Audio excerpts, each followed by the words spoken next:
Hi, Internet. I'm back and Cher's back, and hopefully all of you will come back. And here we are. We're back with another Voices Behind the Funhouse. Today we have a very interesting one because we don't even have to make up a lot of the conspiracies. This has been a highly speculated and highly covered, I guess is the right word, but there's been a lot of attention brought to this. Personally, I think for the wrong reasons, but we'll get into that. Mm-hmm. Anyway, yeah, we're talking about Nancy Guthrie and I guess not only her disappearance, but just kind of the circumstances around everything in general.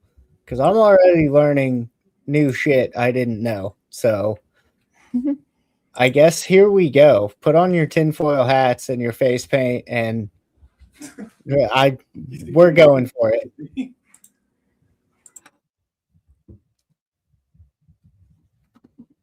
Oh, my co-host. No, we're back. They're making fun of me because I made too much spaghetti noodles. Well, fucking eat it and be grateful. Everyone come over and get some. Okay, let me pull up here so we can get like a background on her. Okay, so she was born in 1942. Holy smokes. Okay. Well, we're 2 minutes into the video. I was gonna full tinfoil hat, but we've been live for 2 minutes. But well, yeah, we can because I don't know. We got to get into every one of her family. Now, police, I heard, cleared the entire family, but Nancy's the mom who got kidnapped. Savannah's brother was very high into the military, some branch of the military. Yeah, there was a book written prior to this, like years before, something about Nancy getting kidnapped, and she knew she was going to get kidnapped, type thing. I'll find it all and pull it up so that we're not. Yeah, I guess for hearsay. For a little bit of context, while Jamie's pulling that up, I don't know really anything about this case. I've obviously seen the major headlines and I've seen the entire internet erupting about this, but I immediately just got weird vibes from a lot of the people surrounding this case and kind of didn't want anything to do with it. So there's a lot of stuff that even the official narrative has put out that I don't know about because I just didn't pay attention. So yeah, I'm going to be kind of learning what the official narrative is along with some of the conspiracies that are already starting to pop up. Mm-hmm. Just reshared us back out. Hey, Aussie. Hey. What do you guys in chat know about this case, Eve? I know that you're following some of the peeps. Aussie, what do you guys know about this case so far? Oh, 6 hour ago, California man pleads guilty to fake Nancy Guthrie. No, okay, well we'll get there. So that's what I was.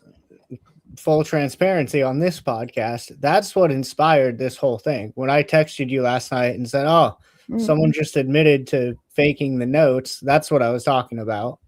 Jesus. Which, again, we don't even have to write the conspiracies. They're doing it themselves. Yeah. So I'm trying to find back. So, okay, February, March, April, May, June. So we're four months. This is okay. Yeah.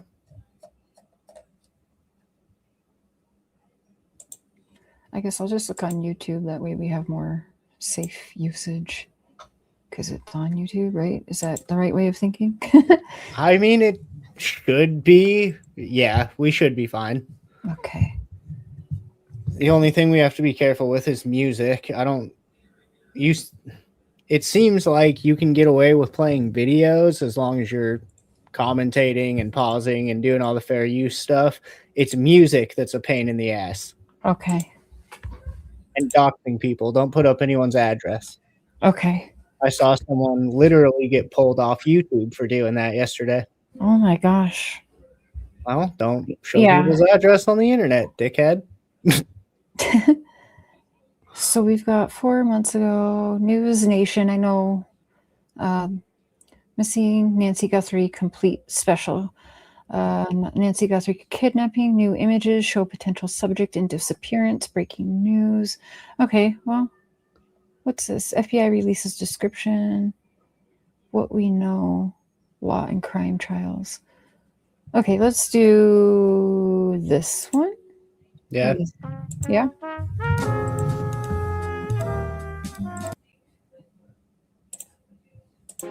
Tonight, a haunting image in the middle of the night. We do believe that Nancy was taken from her home against her will, and that's where we're at. An 84-year-old woman seemingly kidnapped from her home. We believe our mom is still. Is that too fast, or do you want it on just regular speed, or? We can speed it up a little bit just to make sure. Okay. And get through it, because it takes us 4 hours to get through 20 minutes of a video. Right. Well, I am not working tomorrow now. I'm home until next Saturday and Sunday. So if you want to do a part 2 to this, I'm open all day tomorrow too. All week if we want to do more, I'm down. Tomorrow's America's birthday, so I think it's like sacrilegious and an insult to Jesus. Okay, so we're going live? No. I mean, we could. I don't think I'm really doing anything. Okay, well, if you find yourself bored tomorrow, I'm up for going live, because tomorrow is just another day for us here, so. I mean, well, even in this podcast, you guys are probably going to hear some fireworks in the background. Nice. Sorry, my neighbors don't give a fuck that I'm a podcaster, so we're going to hear some explosions. For help. An investigation with so many twists and turns. Ransom notes. Oh, and I will get the closed caption on. I know a couple people were in my email and said that you like the closed captions on if we can do it. So massive searches in the Catalina foothills. Actually, yeah. Just in case I do have to mute this, then we'll still have. Okay. Yeah, that's a good idea. To try to put the pieces together, while hey, sis. The world watch their every move. I can't recall in 46 years of law enforcement service a case like that ever. Are you done on your live with Megan now? I know you have some thoughts and opinion on this Nancy Guthrie case too. Recurring. Where is Nancy Guthrie? A special edition of News Nation starts right now.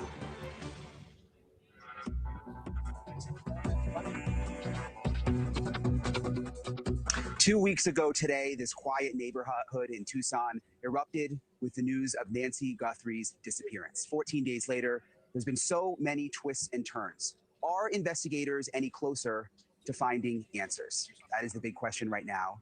Good evening, everybody. I'm Brian Enton. Thank you for joining us for this special edition of News Nation, missing the Nancy Guthrie missing case, as we continue to look into this mystery. Not a day goes by without some sort of key development in the search for the 84-year-old. So this was like right at that time? That guy did it. Brian Ethan. This was from February 16th. Okay, so 15 days. She's a mother of Savannah Guthrie, and she's a mother of Cameron and also Annie Guthrie too. And that includes last night, where there were developments last night. The sheriff here tells me there were no arrests in that major SWAT raid that we saw last night connected to the case about 2 miles from here. I'm told that there were no arrests, but there is still interest in exactly what happened last night. Investigators are looking into leads that they worked on, and I'm told that they continue to flush those things out. And even though there were no arrests, the investigation is far from over. We are going to get to more of that in just a moment. So we're going to go through exactly what happened last night. I have News Nation's Jessica Cartalia and Marnie Hughes here with me as we go through all of the details of everything. 14 days later, okay, our investigators close again. I'm going to go with no. Apparently not. Right? Brian Eaton's usually pretty cool with people using his stuff as long as we are, like, obviously pausing and commentating. Things since the beginning, but first we want to take you through timeline. Take you back to all. What? To be fair, our friends stuck in the middle play almost exclusively political, newsy type stuff, and they seem to be fine. So I think we'll be okay. this began. I don't think Brian Eaton was one of them, but at the beginning of Summer Wells' sister, remember this? Some people remember. I did make ops out of a couple news reporters who were upset that I was talking to people and people weren't talking to them, like especially in Quentin Simon's case.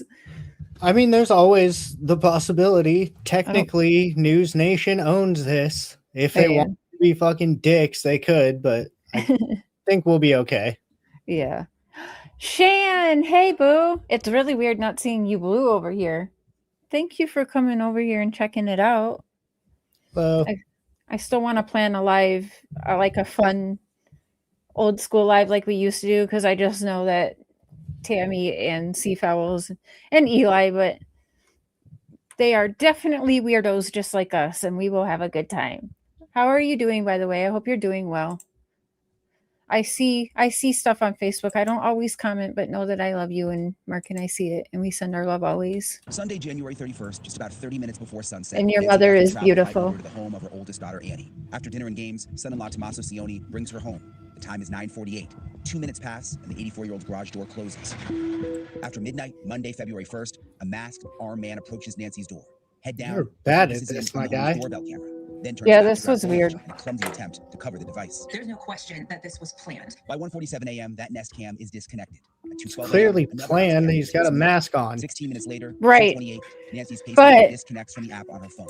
Later that morning, Now, I know they found out a couple weeks ago that somebody went to her house, like, I want to say maybe 30 days or something before they took her.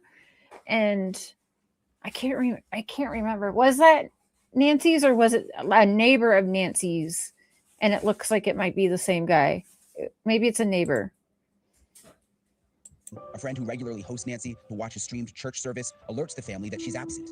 11:56, family goes to Nancy's home to investigate. 7 minutes later, 911 is called. Nancy Dibbick, 84-year-old white female, 5'4", 150, brown and blue, last and wearing unknown clothing. 12:15, sheriff's deputies arrive at Nancy's house and the search begins. Imagine being able to build an app with your name. Nice. Overnight, Nancy Guthrie, Savannah's 84-year-old mother, now at the center of a missing persons case. Monday, February 2nd, the nation wakes to learn of Guthrie's family's nightmare. The Today Show begins without Savannah and with grave news. And our thoughts and our prayers are with our dear friend and colleague and her family this morning. We saw some things at the home that were concerning to us. 9 a.m., the Pena County Sheriff's press conference is carried live from coast to coast. This is a 84-year-old lady who suffers from some physical ailments. Oh, in that's need of right. Medication that if she doesn't have in 24 hours, it could be fatal. Right, yeah. The TV station receives And that's why they thought maybe she went to Mexico. To Right? get meds? Yeah, because she could get whatever meds she needed there. Um, Or that was in a I- ransom note. I guess I heard they made kind of a big deal about her medication because I guess whatever she has like keeps her alive. So that's why they were kind of making like, why would she leave her keep her alive pills at her house if she knew she was going to be gone for a long time? Right. Let me see here. What medications was Nancy Guthrie supposed to be taking daily? Okay, blood thinners and antiarrhythmics and medications for high blood pressure. Okay, so heart meds and blood thinners and blood pressure meds. Okay, well, yeah, if you have heart problems, you should probably take your medication every day. Hi, Tammy. Hello, how are y'all? Hey, sis. Good. Thank y'all for coming into the live there a while ago. I appreciate y'all. Heck yeah. Yeah, that was really cool. Gave me something to do while I was in between. In between the live. I didn't see you in there. I went in there for a bit too. Yeah, sorry, sis. I didn't know that you had one with Megan. I didn't remember, so my head's been a okay. mess. That's okay. No, you're all right. You know I wouldn't want to plan at the same time as you. Oh no, that's okay. I get it. Yeah. No. Well, we had actually, this is like planned a while ago, and we kept having to cancel it. You know how that goes. Yeah. So finally, we got to do it. So we just did it. Awesome. Yeah, I was gonna say, I haven't seen Megan in a hot minute. But Yeah, she hasn't been feeling well, so finally she felt good enough to to do it, so I was glad. Good. She's feeling better. Yeah. That's good. Hi, Shan. We got to have her up on a panel with all of us sometime. Yeah, she'd love that. Yeah. Yeah, she seemed really fun to talk to. She is. She's really cool. Yeah.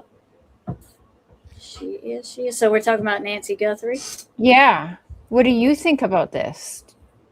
Do you follow this case? Like, in my opinion, only. Yeah. Her daughter knows where she's at. Both of them? Oh yeah. I think that too. But yeah. I think the oldest one, Amy, put her where she is at. Did Nancy have money, or is this about Savannah's money? Because I thought this was, I kidnapped your mom, give me money. It's okay. So if you are putting out a ransom note. Not the same Megan Shankamp. No, I haven't talked to her in forever. No, not that one. But you send your ransom notes through TMZ. And you want the ransom to be paid in Bitcoin. Right. That is just weird. Who does that? Anyone trying to get, I would get a ransom in crypto too. But who would use TMZ as their middle person? Somebody that wants attention. Yeah. Somebody that wants people to know. Yeah. I mean, it's not normal. Because also it's going to help fuck people's minds up. So if this goes to a trial down the road, it's muddying the waters. Mm-hmm. Bingo. Yeah, it's very hard with public trials like this. It's hard to prosecute people. This was a problem in the Idaho 4. Happened not too far away from my hometown, and it was hard to pick a jury because everybody in town had seen everything on the internet and this and that and da-da-da. So finding an impartial jury was really hard. Yeah. And they screwed that case up 100%. I agree. Yeah. I think that's why it's a joke. Yeah. Michael Vaughn, Stacey Wandra, and Sarah Wandra and them are going to a different place, like over an hour away for court, so that it can be considered a fair trial for them. Yeah. But yeah, I think they started Kohlberger's trial in Coeur d'Alene, somewhere around, and then he got moved to somewhere else. And part of the reason is because every jury was like, well, I'm going to convict him. They're like, God damn it. Yeah. I have my theories on that one too. But I believe that they know where Nancy's at. That's my opinion only. You think the whole family? Yeah. Because the brother was in military. It's weird they had that book thing about Nancy getting kidnapped, and going along with it. They know where she's at. Shan, I haven't talked. I have to see what she's up to. I don't even know if she has her channel still or not, but yeah. Mandy came in my Megan's live right at the end. Oh, for real? Yeah, she's at the camp. I'm going to text her right now. Yeah, she's at the camp, so she probably will answer you back.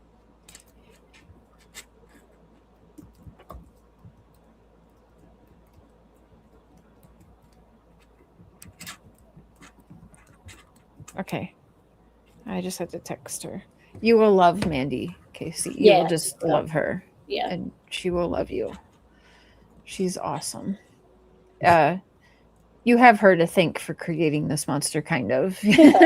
I thought I was honestly giving up because I was like, I'm never going to get 1,000 subscribers. I'm never going to be able to go live. So fuck this.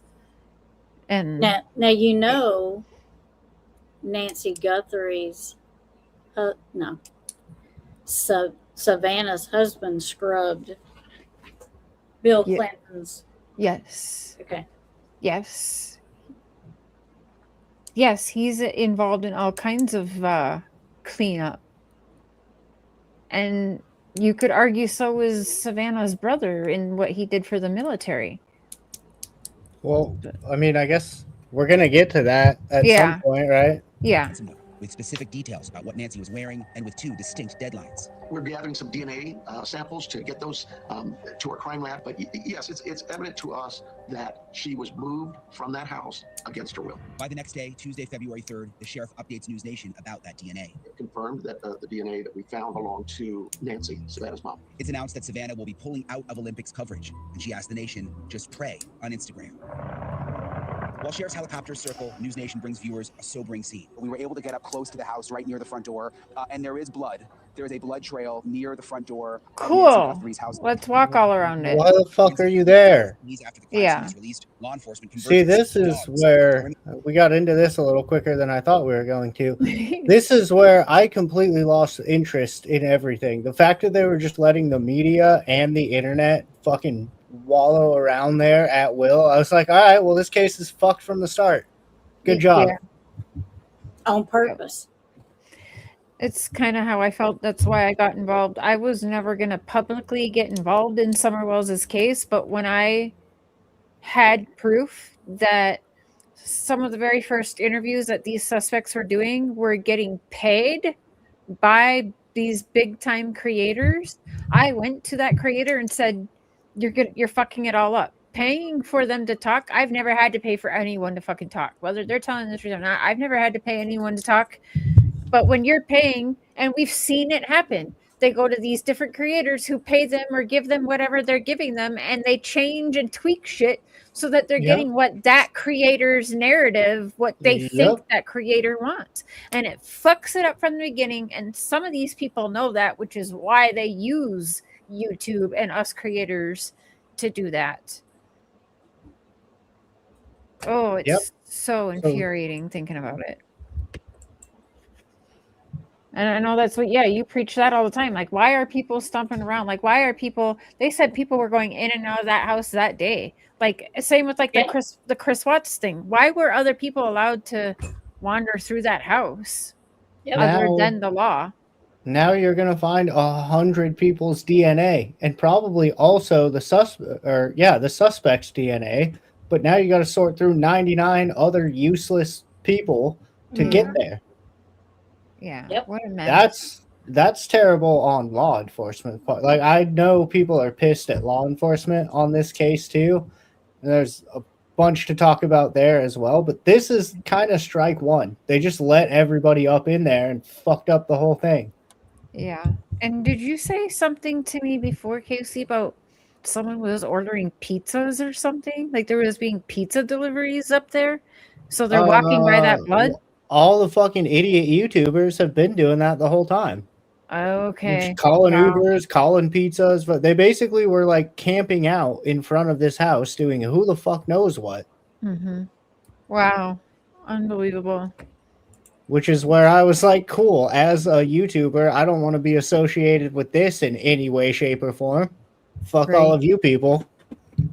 Right. And investigators all over the property. Are they getting things in the garage, or are they just using it to go in and out? At Vistaprint, we know. I wonder if I'd get dinged for for an ad, because I don't think they're technically getting paid when we run the ad this time. Wait, yeah, they are. Ad Inception, yeah, they are, because we're running it. And family. I'm gonna pay for the hang in there, Nancy. Whatever it's called. President Trump posts pledging immediate federal support. On behalf of crime. And for the first time, we hear from the anguished family directly addressing the kidnapper. She's a devoted friend. She is full of kindness and knowledge. Talk to her and you'll see. Thursday, February 5th sees a meager reward for information does of a lot up of to stuff for $50,000. somebody. Deputies canvass behind Annie Guthrie's home. A 5 p.m. ransom deadline comes and goes, and Nancy's only son posts a message. Whoever is out there holding our mother, we want to hear from you. The FBI deploys digital billboards on Friday, February 6th. Nancy's car is towed. We learn another ransom note goes to a local TV station. Is it, written by the same person? It's very difficult to tell. And reporters aboard Air Force One get a briefing. We have some clues, I think, that are very strong. And I think we could have some answers coming up fairly soon. Saturday, February 7th. See, what the fuck did Donald Trump have to do with this? I get because Savannah asked him. So I was just gonna say, I get you're the president, and like, if a John Benet Ramsey situation happens, it looks good on you as the president to be like, we're working really hard and doing but I've noticed Trump is all over this shit too. So like, He didn't insert himself. She asked him. okay. And she doesn't like him, but yet she asked him. Well, isn't it funny how that works in all of politics? Mm-hmm. Okay, I guess makes a little more sense. I was like, why is Trump so... He doesn't seem like a true crime kind of guy, you know? Yeah, because she called him and asked him to get involved. Okay, well, there you go. But she don't like him. No, I'm sure he's a terrible person, and he's the next Adolf, and he's the anti-crime. I'm sure he's, all of that. But can you please tweet out some stuff? Yeah. Okay, co-host, I just got YouTube Premium. Ooh. From We gotta outside sell some Nancy t-shirts. Guthrie's House, flashes were inside the house, coming from the window. So Nancy's children release another emotional video. We received your message, and we understand. We beg you now to return our mother to us. The septic tank. Oh, yeah. Oh, did you hear, Casey, that one of the ransom notes actually mimicked, like, Silence of the Lambs? Fucking of course it did. I didn't, but that is another... From what I understand, there's one or two or a couple of ransom notes that the FBI is still somewhat taking seriously, but then there's a bunch that are just absolute bullshit, and then there's someone that just got arrested for admitting to faking a ransom note. Mm-hmm.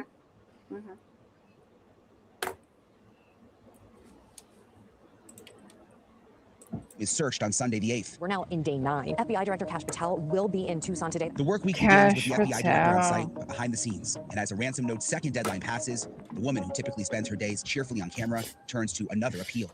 If you see anything, hey, hear Lake. anything, if there's anything at all that seems strange to you, does that you report wonders to for law enforcement. people, don't We it? are at an hour of desperation. You know, it said that she deleted several of her videos, I guess, too. Yeah. Savannah did? Yep. Huh. I guess, like, talking to the kidnappers, she deleted, like, several of them. We'll get there for sure, yeah. And we need your help. Tuesday, February 10th. Welcome, Lake. The FBI's work Welcome next to to the video seen Carney around the Army world. train. We see his plan, but not professional. Developments unfold rapidly, sending law enforcement south to Rio Rico, Arizona. I'm outside the house that is now being searched. This is her house, and the subject is her son-in-law. We will plan a members for sure. Don't worry. We'll get like Quad Squad on a members live over here for sure. Sure won't give me a break. I'm a slave. Hey, I just want us to be as big as Theo Vaughn and Joe Rogan. Actually, no, I lied. I want to be bigger than Joe Rogan. I'm just being honest. What's up, Rogan? I'm coming for your job. Speaking it into existence. What's up? I'm gonna only eat elk and I assume steroids. Is that right? Deputies detain a man for questioning, and then his release. What am I doing here? I didn't do anything. To be honest, I'm innocent. Wednesday, February 11th, the FBI searches along roadways in the Catalina foothills, and a black glove is reported to be found. Get it forensically tested, come up with a DNA Black profile. glove? The 12th, shortly after a forensic height chart is brought in, we get this description of the man at the door. 5'9" to 5'10", average build. His backpack, a Walmart brand, 25-liter Ozark trail hike. They are saying as well that they now have 13,000 tips from the public. Friday the 13th. Interesting, Lake. For the first time since the kidnapping, and a growing display from a heartbroken community. People care. A report of new evidence. I just often wonder how much better I am at crime than the average criminal. It's like if I'm a dude who's doing some shady shit with black gloves on, I'm not going to take one of them off and drop it in the yard. Right. Unless you want to throw somebody off. Well, I'm not going to leave my DNA there. I mean, I am because I'm there, but the less DNA, the better. They might have threw it there to throw you off, though. To throw you on another lead. I guess, yeah. Get someone else to put on gloves and bring it with you. Never know. Who is this? As dumb as they are. They're not too dumb because they're keeping her hid. Well, yeah. Somebody is. Somebody's helping them.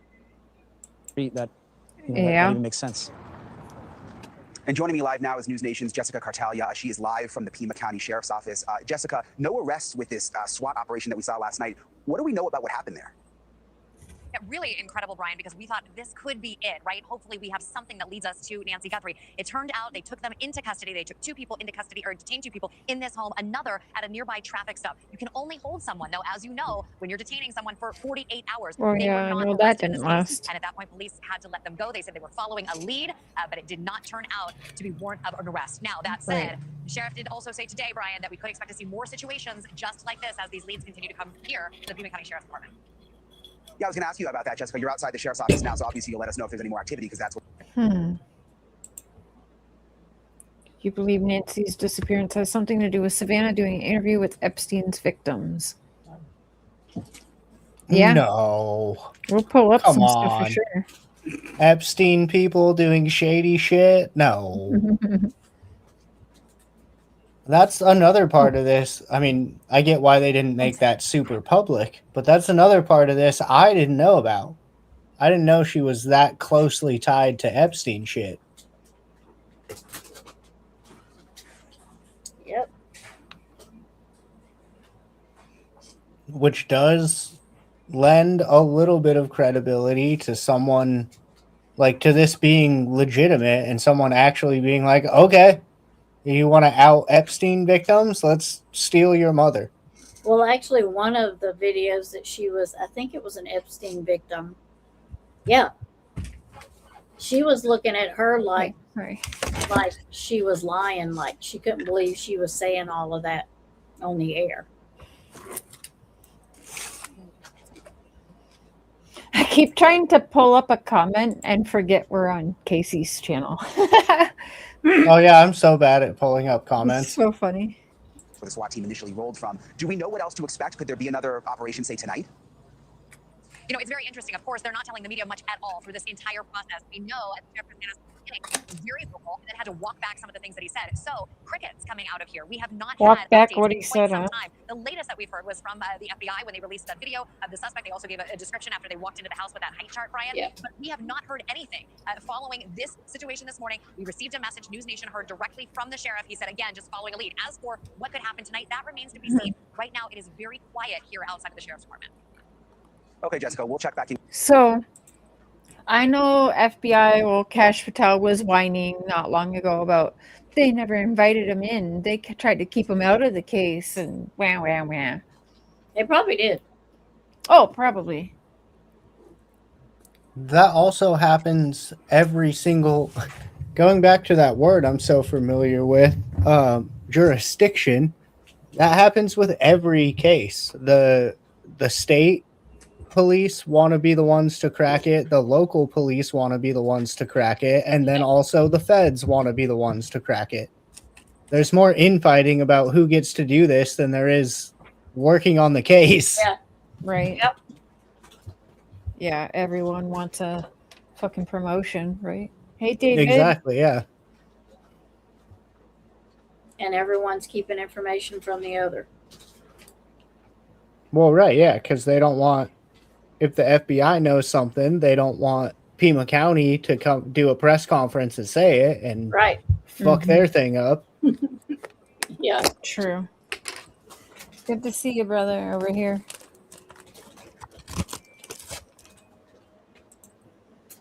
With you if anything develops, and of course, just like last night, if there's some kind of SWAT operation, we'll be ready to roll. Jessica, thank you. Joining me now is Bob Krieger. He's a former Nanos does give SWAT, you were the sergeant of the SWAT team, right? You're pretty much over.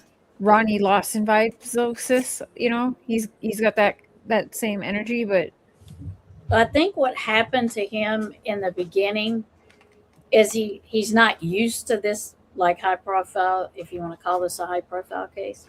Yeah. In the beginning. It absolutely is. Yeah. And then he gave too much away at like his first press conference, and then he backtracked on the next one.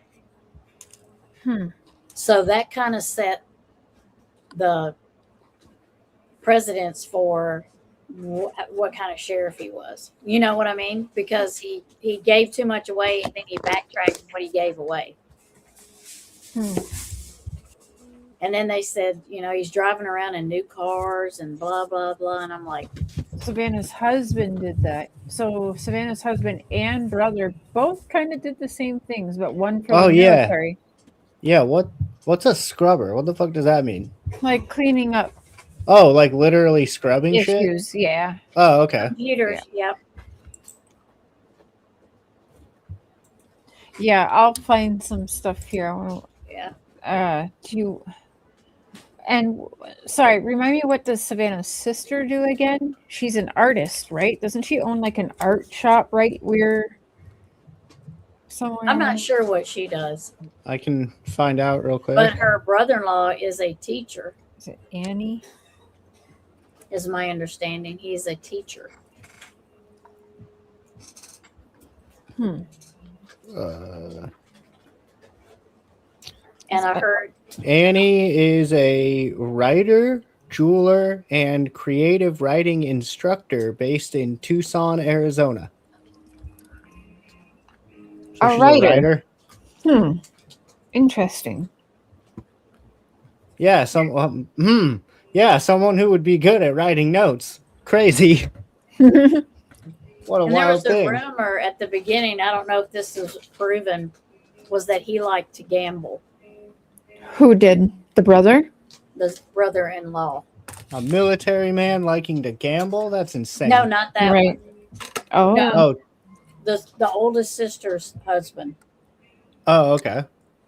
And he liked to gamble, and he's a teacher, I think. I don't know if that was confirmed though about the gambling. I mean, I'm sure. And they are her caretakers, right? Yes. They had dropped her off after taking her out to eat the night she went missing.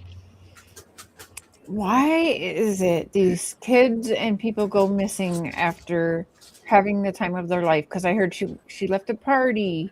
It was like a late Christmas party or something, and then they went out to eat. So It it's does really feel like when you take your dog out to his favorite field and give him a cheeseburger, when you know, like, it gives a real, like, let's enjoy your last day, buddy.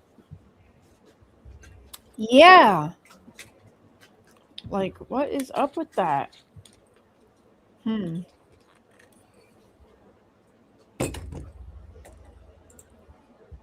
SWAT team. Commander, Commander, for the last 5 years. It's Off nice, and on. it's nice to see you again, Bob. Thank you. Walk us through a little bit of what you know about this operation last night, and are you surprised the sheriff texted me this morning that there were no arrests? I'll start by saying I'm not surprised there were no arrests. That's not sheriff uncommon in an is operation like that. texting SWAT serve a couple different YouTubers, functions. nice. First and foremost, is to make the scene safe for the That's investigators. good. They are Right. not really concerned with evidence collection, things like that. They're concerned with taking everyone into custody, doing that safely. He's just trying to giving the be investigators a safe scene to work with. So Yeah. it's not uncommon to go through an operation like that. They were there to collect evidence and interview people, and that all got accomplished. So last night was a success. And that'll just take time now, because I'm assuming, just like we saw at the situation near the border, they take electronics. You're fine. I'd imagine all that's going to take some time. We're not going to see an immediate arrest. Exactly, unless there was evidence gained that it was rock solid, it was time for the arrest, then they would do it then. But again, not uncommon. Sometimes these, as we can tell now, we're in the second week. These investigations can take a long time to get what they need to get the probable cause to make an arrest. So many people around the country and really around the world are following this case and have questions about this case. And we've received a couple of videos from people who had questions for you, specifically one about cameras in the area. I want to play this, and then I want to get your reaction. Do you owe more than $10,000 in Canada on things like So with that, that's kind of what I mean about dumbasses on YouTube fucking this up for everybody. The tip line used to be a great thing. You put out a tip line and someone calls and says, I think I saw the missing girl or whatever. Now everybody just wants to live stream calling the tip line and fucking murmur. And giving tips that aren't even tips just because they can. Yeah, and just saying shit to see what happens. Yeah. Clarity on the traffic camera situation there in Tucson, because I've heard that they don't really have traffic cams that the police can rely on in this investigation. And second question, do they have license plate readers in that area? Okay, you're the perfect guy for this. So on the first part of that question, we do not have many red light cameras or anything like that. There are a handful within the city limits. We had them years ago. The voters chose they didn't want them, so they were removed. So as far as the camera technology goes, Voters didn't want them. Yeah, we got traffic cams, but then they were just like kind of a pain in the ass. So we were like, yeah, fuck it. This guy, is like prepared but also not prepared. It's so fucking weird. Do you think he's got someone on the like? Is he on a phone right there? He's probably got an earpiece in. Oh yeah. Specific to those cameras, there aren't a lot of them. License plate readers, there are definitely more of those. There are also private folks who are that's when running he license plate grabs the readers as plant. kind of a side hustle. What Really? the fuck? Oh yeah, they'll work them to Oh, find and he's got stolen a cars knife for in the repossessions, front. things like that. So that's not Yeah. uncommon. Just The cover technology the is out there. fucking He's camera, trying to take idiot. it down as or far as cover it. I cameras can't go. remember. So weird. What the hell? That does kind of look like the guy that called in the Justins. The Department of Transportation, there are companies out there that we can work with You that actually have saw cameras him? that can provide. Yeah. Okay, like look at this guy. Yeah. Didn't even get a cool ski mask. They make ones with like spikes and shit. Oh, I could have just went back. Okay, hold on. At least he could have been cool about it. Yeah, that's what I'm saying. If you're gonna do crime, you gotta at least look cool. All right. Um, And be better at it, I guess. That's Yeah, not- also, I have like 19 suggestions, but I don't want to tell people how to do crime. Right. Right? Yeah. The whole time I'm like, you're fucking stupid. Why don't you just maybe don't say that live on the internet? I guess it's good that there are stupid ones. Well, that goes back to, am I just better at crime than everybody? Like, I don't understand why you would drop a glove. I don't understand why he kept like kind of trying to cover the camera, but not really. Like, Yeah. there's ways to accomplish the things you're doing, and it's not the way you're doing it.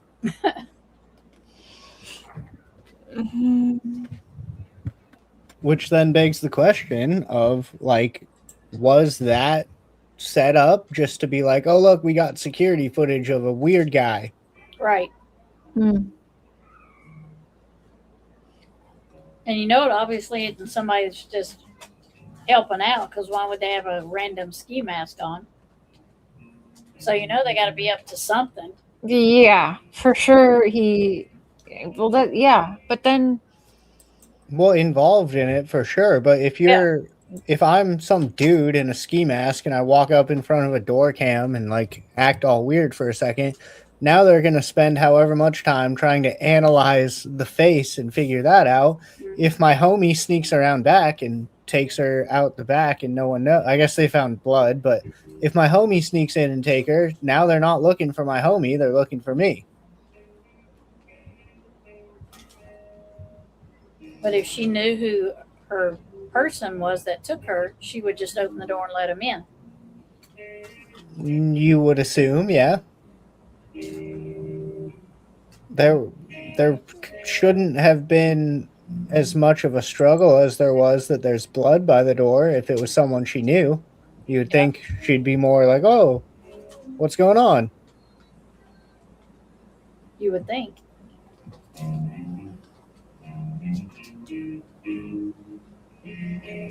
Unless they were making her go in and get something that they wanted to take with them. That's what I was like at first. I didn't believe this for very long, but at first I was wondering if this wasn't just a robbery gone wrong. Or someone broke into the house and went, oh shit, there's a woman here.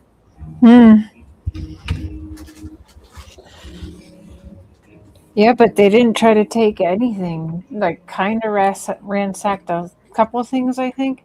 Now, I was in this chat. Dude, this was crazy. Justin was asking him a couple questions for me. He said he would come back on and let me ask him some questions too. And Justin mailed him a ski mask. He said he would come back on and wear the ski mask. And Justin sent it out to him. And this guy, okay, so. And it says that.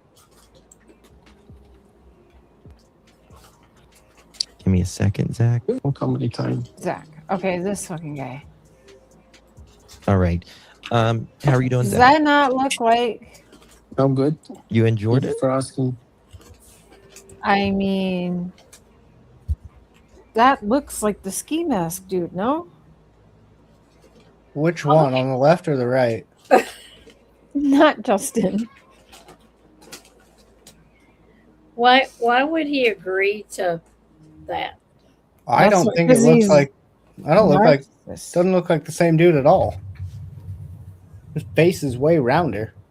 Way rounder? Well, yeah, a picture with the ski mask is kind of not. This guy's eyes look closer together. It's not gonna like what's it called, aculate or whatever. Oh. And also, don't you think the guy would have like shaven by now his face? Because that's what we all see is his eyes and facial hair. I feel like he would shave them all off or something. Like he doesn't. You would imagine, but that doesn't even. The ski mask is like a kind of longer, pointier head. This dude's got a round head. Yeah. So did Justin send it to him because he believed it, or did he just? I asked him. I wanted to see him in a ski mask, and he said, "Yeah." He said, "Yeah, he'll do it." Yeah, that's OJ. This motherfucker put the glove on then. Yeah.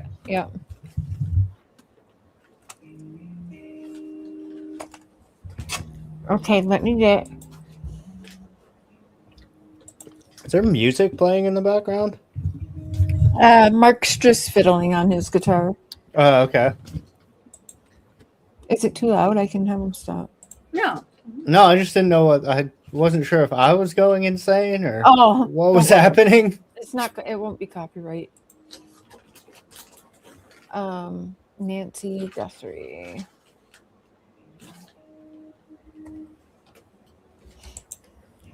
Okay. Sorry, Nancy Guthrie. he's definitely not bothering me. Okay. Nancy Guthrie. Where did that fucking go? Why is it not in my history? The deal that could solve Nancy Guthrie's case. How Porch Guy could cooperate with the FBI. Oh, okay.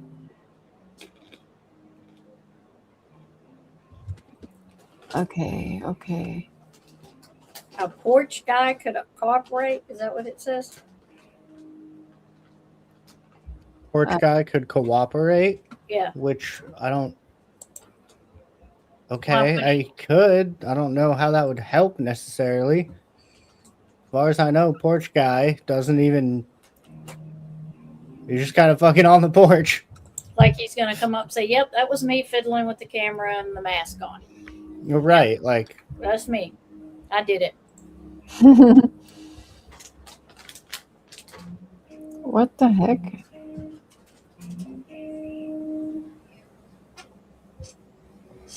Was it that one? Where the hell? No, we definitely don't want JLR. No, that's right. Oh. Well, that fucking part of the problem with this is you have all these people who just attach themselves to this shit and won't leave. Like jail.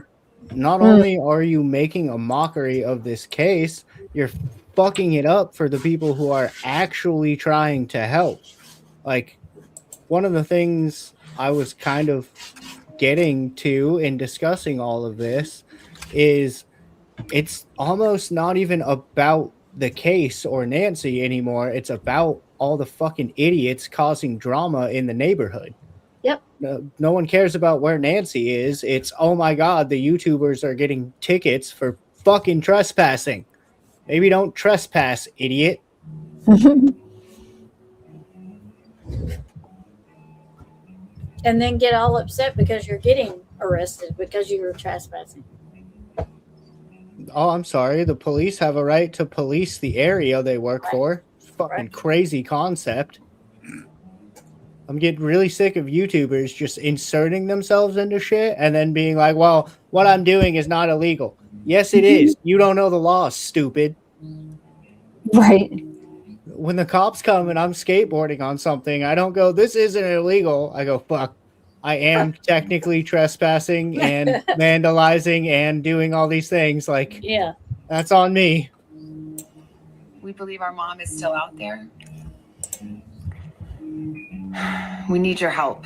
Welcome to Watch Mojo, and today we're breaking down everything you need to know about the rapidly unfolding case of Today host Savannah Guthrie's 84-year-old mother, Nancy. President Donald Trump spoke out on the disappearance of Nancy Guthrie, mother of Today Show host Savannah Guthrie, calling it a very unusual situation.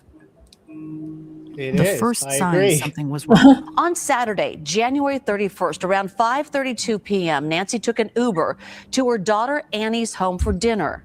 At 9:48 p.m., Annie's husband dropped Nancy off at home, and Nancy's garage door opened. At 9:50 p.m., the garage door closed. Nancy Guthrie.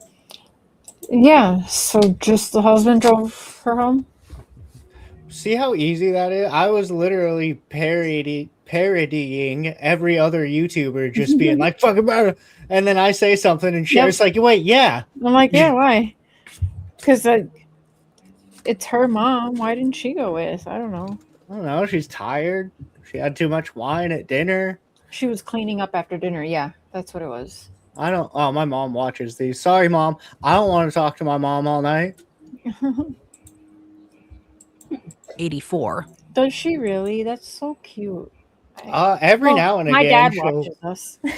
Every now and again, she'll be like, "The fuck were you talking about on your show the other day?" I'm like, "Oh God, sorry, Mom." Oops, sorry. I love that. I was thinking I don't have anyone watching, but I do. My dad watches now. He watches. What up, Dad? He watches Casey, Eli, me, and you, Tammy. Oh, Shout out to Cher's dad. absolutely. No, that was really fun. We can, we can definitely plan a part 2 to that. That was super fun. Hell yeah. He would like to talk about other people's crimes. Yeah. Seen by family on Saturday night, January 31st, 2026, after dinner with her daughter, Annie Guthrie, and Annie's husband, Tommaso Cioni, before being dropped off at Nancy's home in the Tucson, Arizona area. What makes this opening beat so unsettling is how quickly the ordinary details harden into a narrow investigative corridor. Last confirmed sighting, a quiet night, then a blank space that begins before dawn. Investigators have been working that window with the kind of urgency you normally see in abduction cases, not routine missing person calls. If there's any indication that he had It is an communications abduction case, with isn't it? somebody prior. Right. Investigators believe she was abducted from it. So yeah, she didn't leave by herself. The news does this. They say shit, and then the shit on the screen is different. Mm-hmm. Well, I hope they get to the part, because I remember being weirded out when they say she was abducted from her bed. Like, so they know that she was in bed for sure. Not that, she could have been doing anything, but she was in bed for sure. They know that. And I remember thinking, like, that was kind of weird how they said it. And I want to say it came out of Savannah's mouth, and she kind of don't crash. weird. Okay.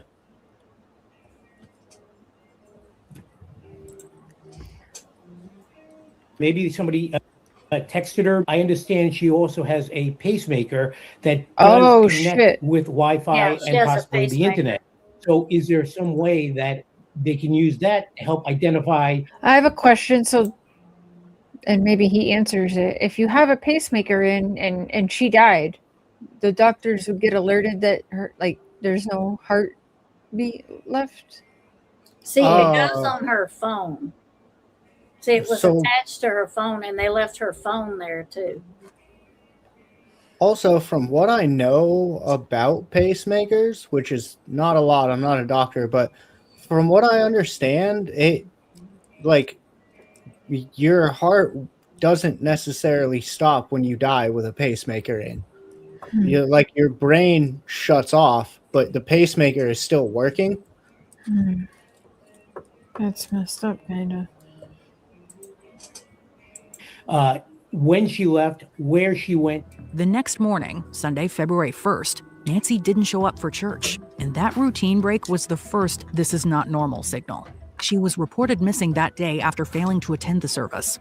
In true crime storytelling, it's easy to rush past this as a sad detail, but in real investigations, it's often the first reliable data point.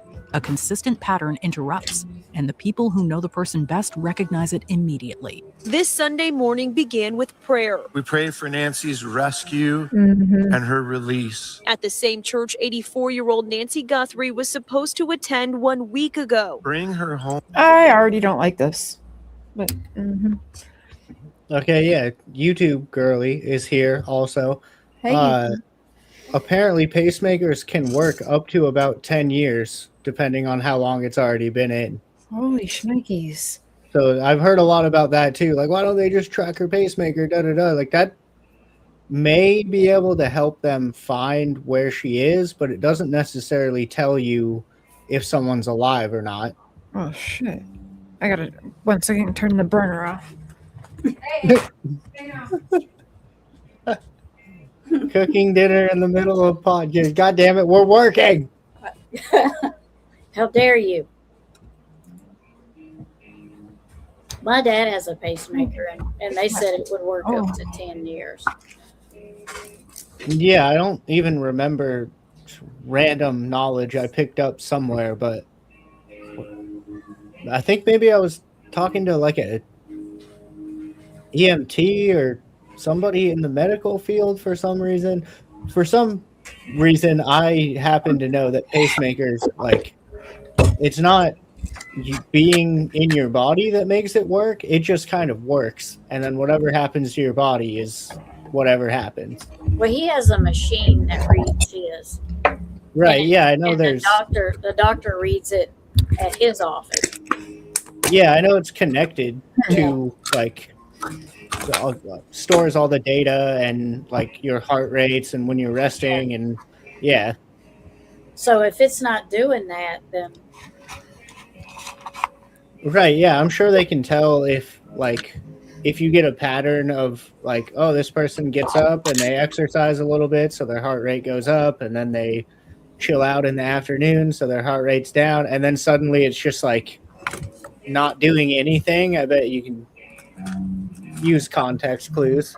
I wonder if it was, like, I wonder if she had that machine too, so, like, if it doesn't have a machine to connect to, then it's not connecting to anything and giving any data. So That's what I was thinking. It'd be like kind of out of service or something, like out of service range or something. Yeah, that's what I don't know that, but I'm just saying. Yeah. So that's what I don't know if this is a Wi-Fi thing or if it's connected to the phone and the phone sends out the data.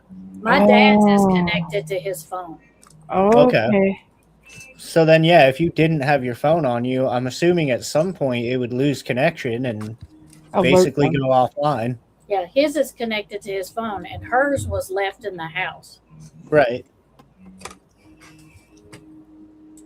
So if her phone's not with her, it's not connecting to the pacemaker to connect to the reader, is what I'm guessing, but I don't know.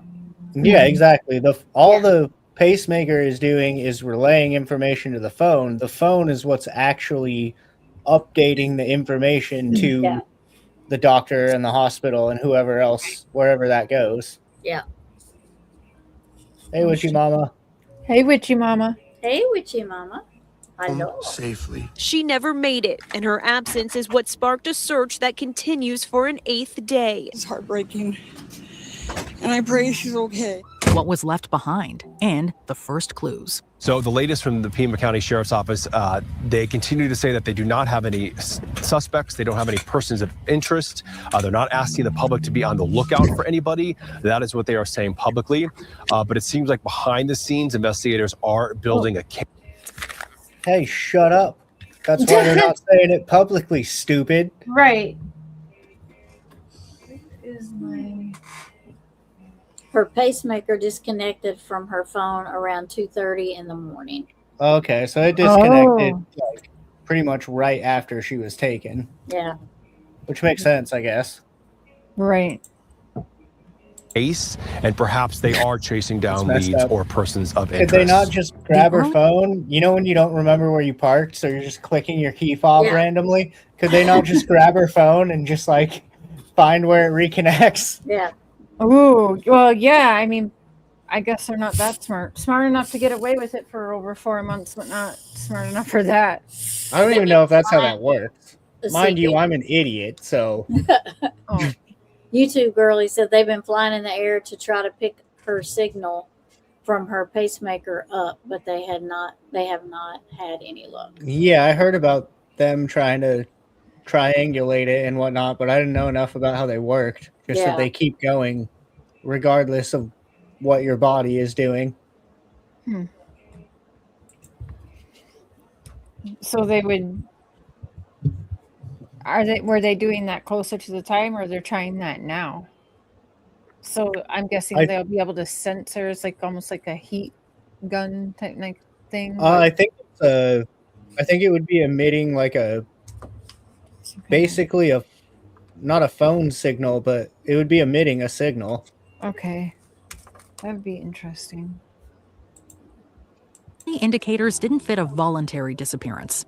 Reporting notes Nancy's iPhone was left inside the home, a major red flag in any case, and an even bigger one when health risks are already in the mix. Yeah. Then there's the surveillance angle. Investigators have referenced problems with home monitoring, including a doorbell camera found disconnected, and reporting has described a Ring camera that appeared to have been forcibly removed. The camera actually detected movement at 2:12 a.m.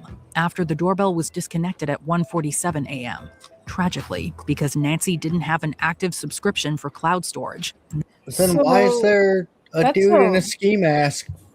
If you took out the other cameras, why didn't you take out the last one? And what was he doing for almost half an hour? Well, I mean, there's lots of things to do at 2 o'clock in the morning. All right. Smoke crack, hyping himself up. Yeah.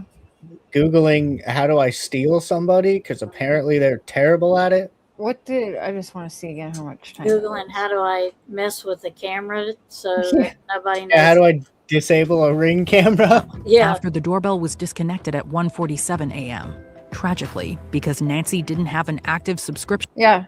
So to 12:15 or 2:15, 1:47, 2:15. So it's like 28 minutes. A half hour or so. Yeah. So what were they?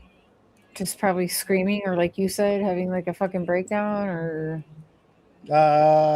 you could watch an episode of SpongeBob. looking for something, maybe, perhaps. I don't know. Video was saved.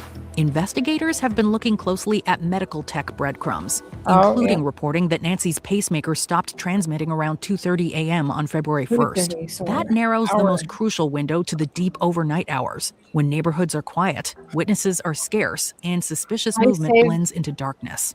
It also intersects with the surveillance issues.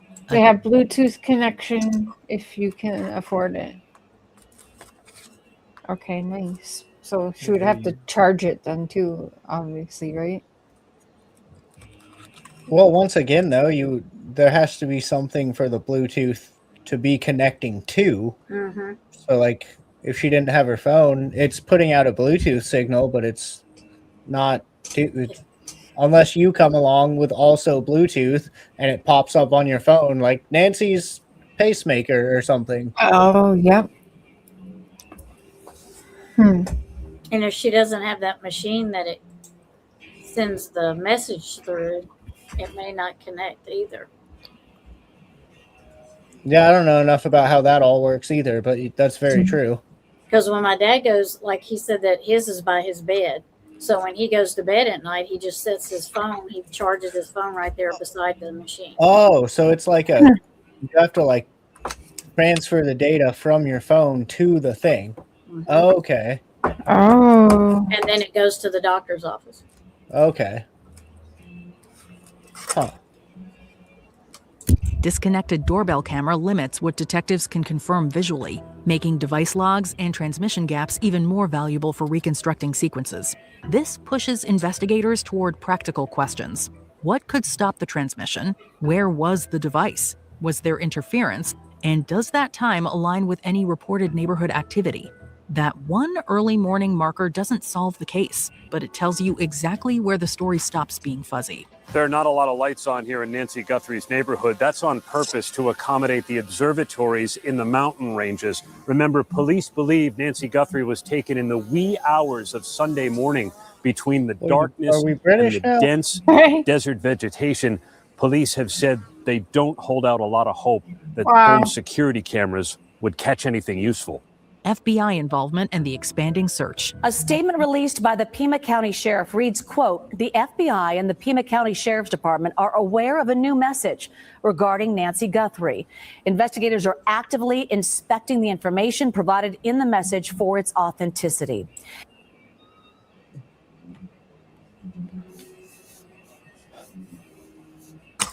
I guess it's hard to tell, but you would think the FBI would be a little bit better at sorting out what's real and what's fake when it comes to ransom messages. Right. Mm-hmm. Because there's how many too? Like 8 by now? 9, 10? A lot. I don't even know, but also offer of up to $50,000 rewards for information, which again is going to lead dumbasses on the internet to be like, I'm going to call the tip line and say I saw her in a red truck in fucking Michigan somewhere. Mm-hmm. Mm-hmm.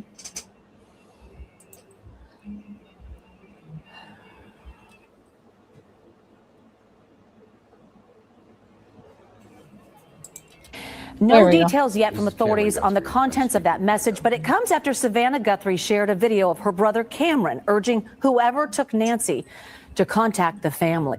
This case moved beyond local capacity fast. The FBI joined the investigation with the Pima County Sheriff's Department, and a $50,000 reward was announced for information leading to Nancy's recovery or an arrest. How do you think investigators are working to verify the authenticity of it and ensure that it's actually coming from the same sender as the initial demand? Well, there's so many sophisticated ways to disguise your IP address, even go through some of the dark web content. So I'm sure they're looking at that. And for the record, everybody, an IP address is basically the thing that identifies your specific device that you're using. And a VPN is a program that scrambles that. Just in case anybody out there was wondering, just in case anybody covering this case maybe didn't know the difference.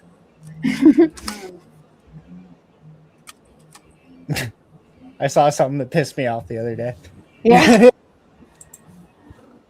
they're trying to make a determination whether it is actually valid and real. On the ground, reporting describes repeated searches and technical problem solving around the home, including investigators checking infrastructure points like a manhole and searching areas such as a septic tank near the property. The family also requested a continuing law enforcement presence at Nancy's house for security, a detail that speaks to the pressure, the attention, and the risk that high-profile cases attract. The crime scene tape is now back up outside the house. There was nothing going on here for the last 36 hours or so, and then just within the last 30 minutes. Oh my gosh. What? No. That's not how you... God damn it. What? They have this thing with septic tanks. Why would they... Why would they take the crime scene tape down at any point? And then put it back up. That's what I'm saying. Back up? Why was it not up? Yeah, why'd you take it down? I don't think you were supposed to say that. Yeah, I don't think you're supposed to do that in an active crime scene investigation. Yeah. I'm just a dumbass clown, but like... How are they not getting that guy like taken off of the case? Because there's too much going on. Like, that is wild. And he said that, and he uploaded it. Well, this was live, so he couldn't undo it anyway. But yeah. Oops. Yeah. Holy shnikes. Say maybe a dozen police officers showed up, sheriff's deputies, FBI, and they immediately roped off the entire area. A crime scene, not a missing senior. We have so much in front of us still, and we're hoping it's that both, I know the FBI has committed a very large number of men and women to partner with us, work side by side with us. We go do an interview, they're going to be there with us. We're going to go look at some evidence or process evidence, they're going to be right there with us. We're sharing every piece of information, all the data we can. to get this thing solved. Authorities quickly signaled they were treating this as a potential. Except for that's not true because we know that the FBI was told to butt out, and he kept trying to have people butt out. He has it handled. Yeah, I also don't like this dude at all. This dude seems real fucking cocky and like, this is my town. Like, Yeah. fuck off, dude. We're trying to find an old lady. Yeah.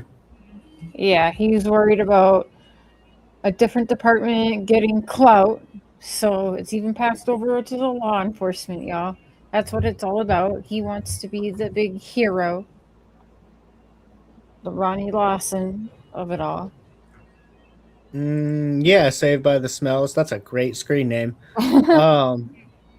They assume it works just like the glucose things that you can connect to your phone and get your blood sugar. And yeah, it wouldn't take that much more power to just add a Bluetooth signal to that. Right.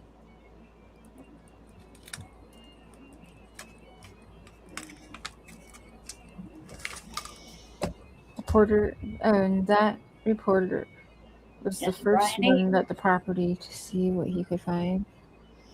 Yeah, I think it was YouTubers before anyone, if I'm not mistaken, because I remember watching two of them setting up their stuff, and they said that they knew that there was going to be like some weirdness going on with signs up and stuff, so they were already planning like where they were parking. I swear it was YouTubers first, which is wild. Yeah, that's something that's always rubbed me the wrong way about this is how many YouTubers just seemingly before anything even really happened, how many YouTubers were just all over this immediately. Like, did I miss the meeting somewhere? Like, why is everybody just in her front yard like 12 hours after this happens? And we all are in true crime. We know like the first 48 matters, and how come we can't even give them the first 48? Like what? Well, because we have the right to know right now. Even if you don't know yet, we have the right to know. Right, that's right. Because our channels matter. It's more important. The views and who uploads. My channel is the most important thing. Glucose monitors.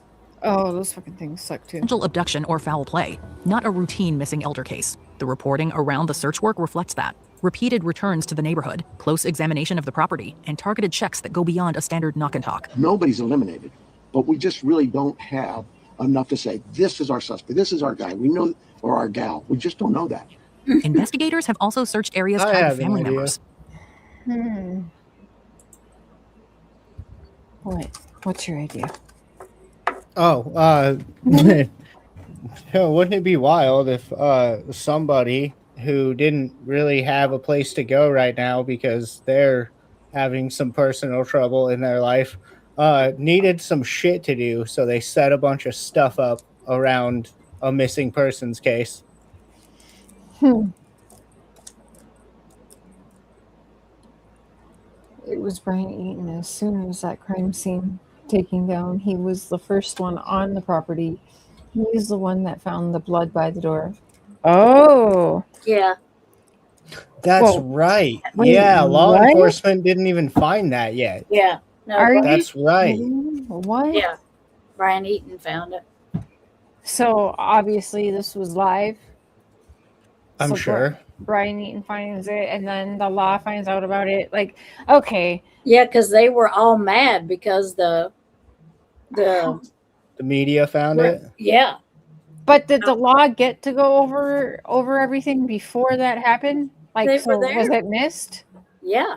So I guess, like, thank goodness then that someone found it. But like, The also, problem what the is, fuck? though, is that now the news reporter finds this blood by the door. That's cool. There's already been 50, 100 people just roaming around this house. Mm-hmm. So now who knows what's what in this new area they need to focus on. That's been, people could be walking around, spitting, fucking doing whatever. Mm-hmm. Wow. Yep. Not a fucking care in the world, just destroying a crime scene. I'm not going to say his nasty name, but there was a YouTuber there 4 days after she was kidnapped. Wow. And that's what I mean. Before we even had any fucking information, we just knew Nancy had been kidnapped. And there's like 9 people just camping in her yard.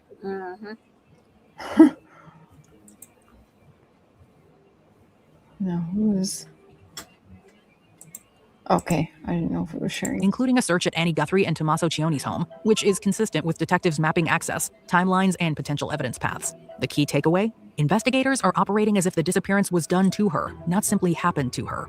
I think we start to look at what the deadlines were in the note. First, I think was 5 o'clock today, and then it had a second deadline after that. So we are continuing in a normal kidnapping case. There would be contact by now, trying to discuss that. But those are the time frames we are looking at as we move forward. Blood on the... What was that, sis? He needs to go and get another set of dentures. He makes enough. property, confirmed to be Nancy's.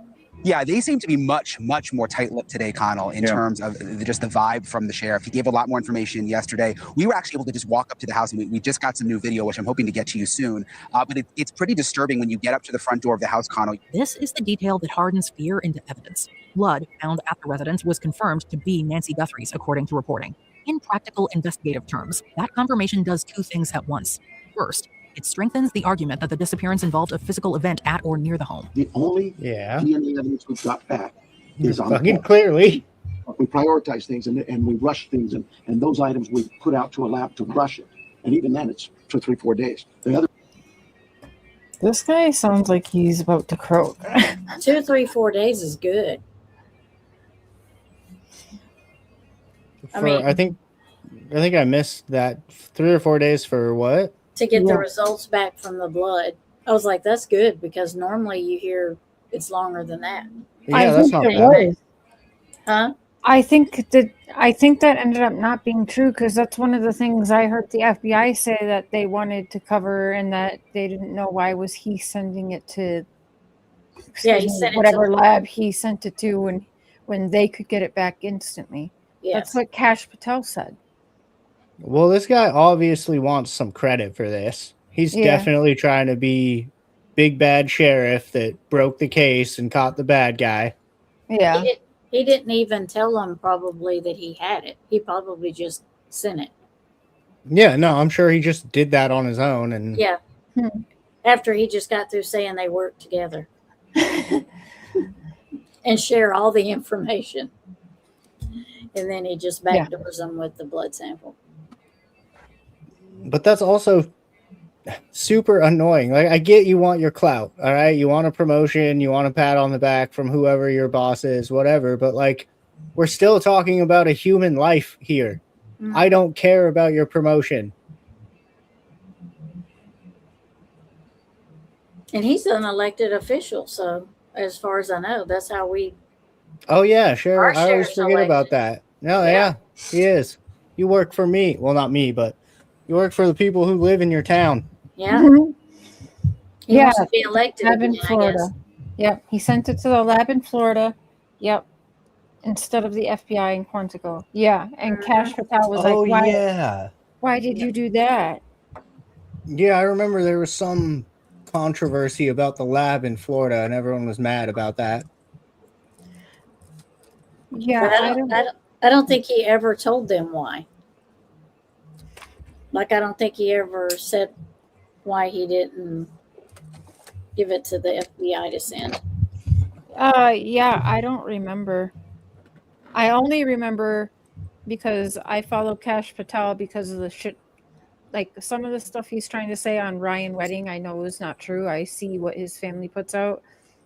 Also, I'm also just saying that publicly so I can talk to some of the family. But anyways, like cracking him for saying he's bigger than like whatever he said, Pablo Escobar or whatever the fuck, I can't remember. With the cocaine bust, but Cash Patel definitely does cocaine. He has lied so much just on that whole Canadian story that it's hard to believe him in Nancy's case. This sheriff, I could see why you wouldn't want Cash Patel heading it, but also the sheriff reminds me of Kash Patel. They're both like the same person, and they want the clout. They want to have this be their career making situation. Yeah, that shouldn't matter. That's a classic case of like, okay, I don't like my boss. Fucking too bad. You still have to work with him. Right. You don't like Kash Patel. Fuck, nobody does, as far as I can see. But like, bummer. He's the FBI guy. You got to work with him. Yeah.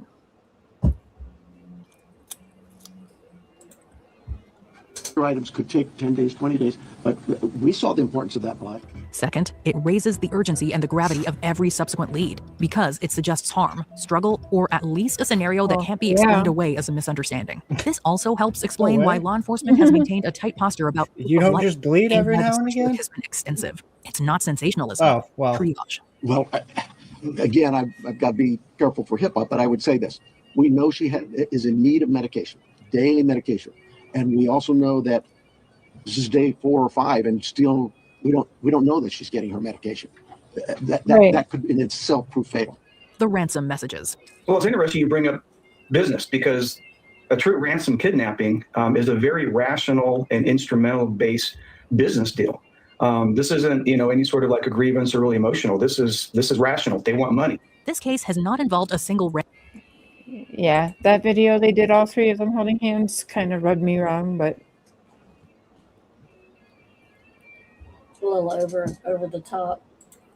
Mm-hmm. Ransom note, but multiple alleged ransom messages, many sent directly to media outlets. The first publicized message was sent to an Arizona news station, with Pima County Sheriff Chris Nanos confirming investigators were treating it, quote, like any piece of evidence, not as verified proof. Subsequent messages followed. Local station KOLD reported. Plot twist, the sheriff is writing some of the ransom notes. Ooh. Plot twist, he just wanted a promotion the whole time. He's like, I'm going to take this lady, and then I'm going to... Dang. And he has JLR helping him. Double plot twist. The sheriff wanted to do this, and Ellen DeGeneres paid him. Oh, my gosh. Now that... Let's. Okay, so now that you bring up Ellen, yeah, I want to show some stuff. Yeah, I think we kind of get the gist of what the mainstream narrative is. She was kidnapped, and we can't figure it out. Yep. And we can't figure it out. That's it in a nutshell. That's it. It is, yeah. They haven't, according to the official narrative, they haven't said shit. They're like, sometimes guys send us notes. Right. They have like found bodies over on the border. Oh yeah, the cartel site? Yeah, and so they've been could it be Nancy Guthrie? No. She's not buried at the border.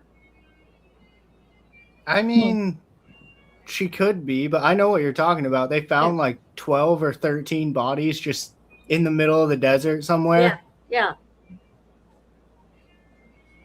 That was not too long ago. That was like 2 or 3 a couple weeks ago, maybe. Yeah, it wasn't. Yeah, wasn't that long ago.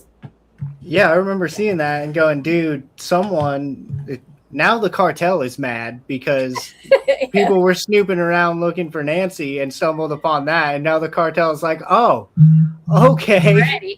Great. You've just uncovered 12 of our...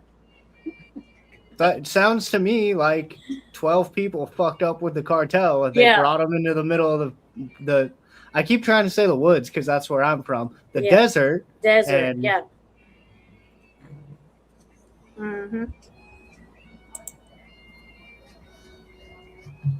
You too, really. We'll do some Ellen ties because, I mean... Yeah, so this is where it starts to get interesting to me now. I'm actually interested in this case now that I know this. I was unaware that Savannah and Ellen are just besties. Yeah. Oh, yeah. They go way back, and they've been on each other's platform so many times. And you see the ties to her hanging out with, I guess I'm only allowed to call him Woody now.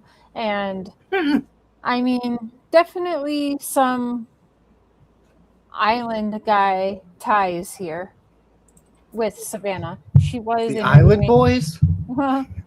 Jeffrey Epstein's sons. Yeah. Allegedly. Oh, here's her family. Oh. The Untold Truth of Savannah Guthrie's Family. Oh, that's not what I thought it was. Oh, that was fucking. That's the one with Hoda. Yeah. But we've got.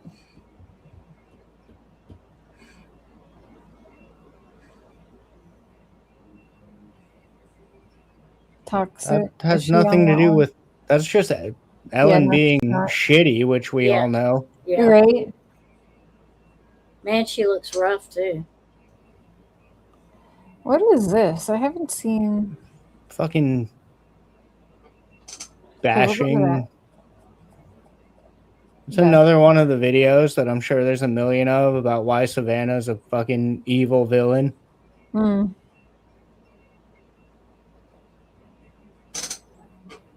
We have so much fun. I mean, we get up in the middle of the night, so you just kind of, it's like we're half awake and we just roll out of bed, just like, you know, how God rolled you out in the bed in the morning. That's how we all see each other.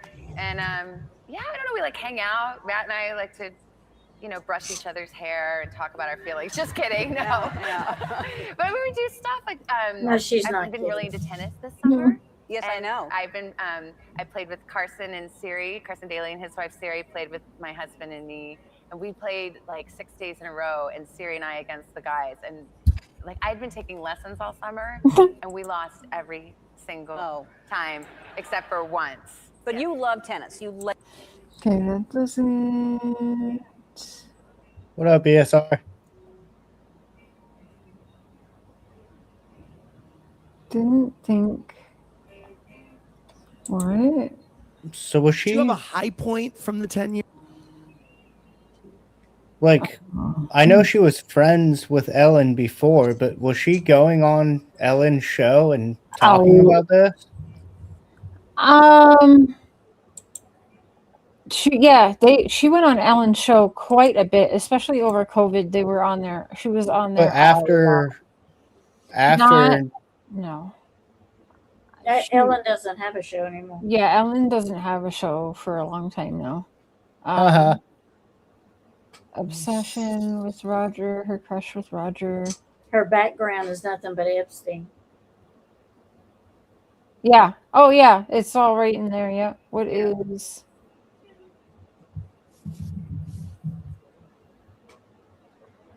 Return to stand-up comedy.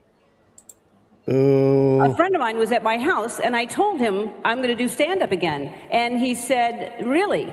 And I said, "Yeah, I was hoping for more of a." You're already bad at this.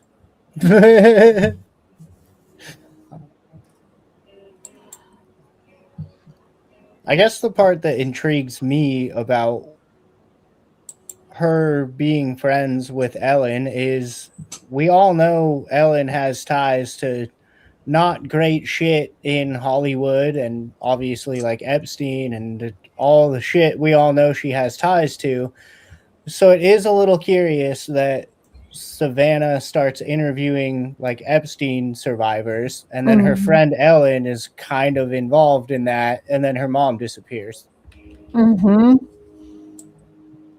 Like, I don't know if I fully believe this was an Epstein thing, but all those details would make it easier for just a guy to kidnap her and then be like, well, look at all these ties they have back to Ellen and back to Hollywood and back to all the weird shit.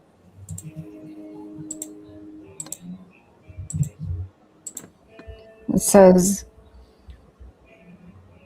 yeah. Guthrie was the anchor DeGeneres exclusively chose to sit down with on the Today in 2021. Oh yeah, when she was like canceled again, she specifically chose Savannah Guthrie to be her. Oh, that Savannah was trying to help her when she was getting canceled. Her second round being canceled for sexual abuse in her environment and allowing all that kind of shit to go on. And Ellen tried to pretend like she didn't know it was happening until other people come forward and said she absolutely knew what was happening, and she was a part of it too. So yeah, Savannah seems to get close to these kinds of people. And then, yeah, she has very quickly stopped reporting on the Diddy and Epstein of it all since her mom got gone. Because it wasn't just Epstein, it was Diddy ties as well. Well, yeah, that's why I just said Hollywood in general. It's all kind of, once you get in with that circle in Hollywood, it all just blends together. Yeah. Yeah. Comes full circle at some point.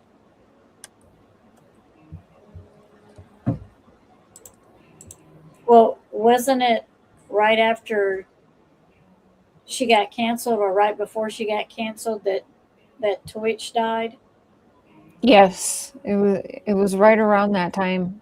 And yeah, I don't believe he checked himself into a hotel to kill himself.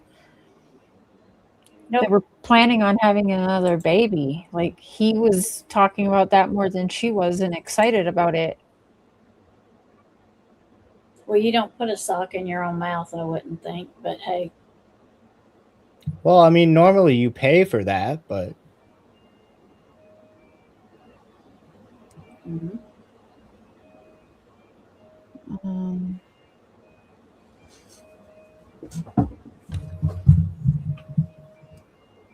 January, February, March.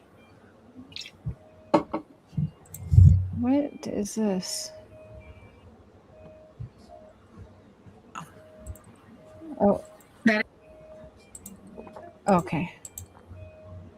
Oh, God, the Devil's app. So I don't know that it's because she's my mom and somebody thought, oh, that girl, that lady has money, we can make a quick buck. I mean, that would make sense, but we don't know. But yeah, that's probably. Damn, thank you, Karen. Appreciate that. Whoever gets those, say thank you. Oh, Karen. Yeah. Very nice. Thank you. Mm-hmm. So yeah, she's tied a lot with Ellen DeGeneres. And we know we know. Allegedly, Ellen DeGeneres likes to take people out. And she had taken out Anne Hathaway when she started speaking out. Or not Anne Hathaway, sorry. Anne Heche.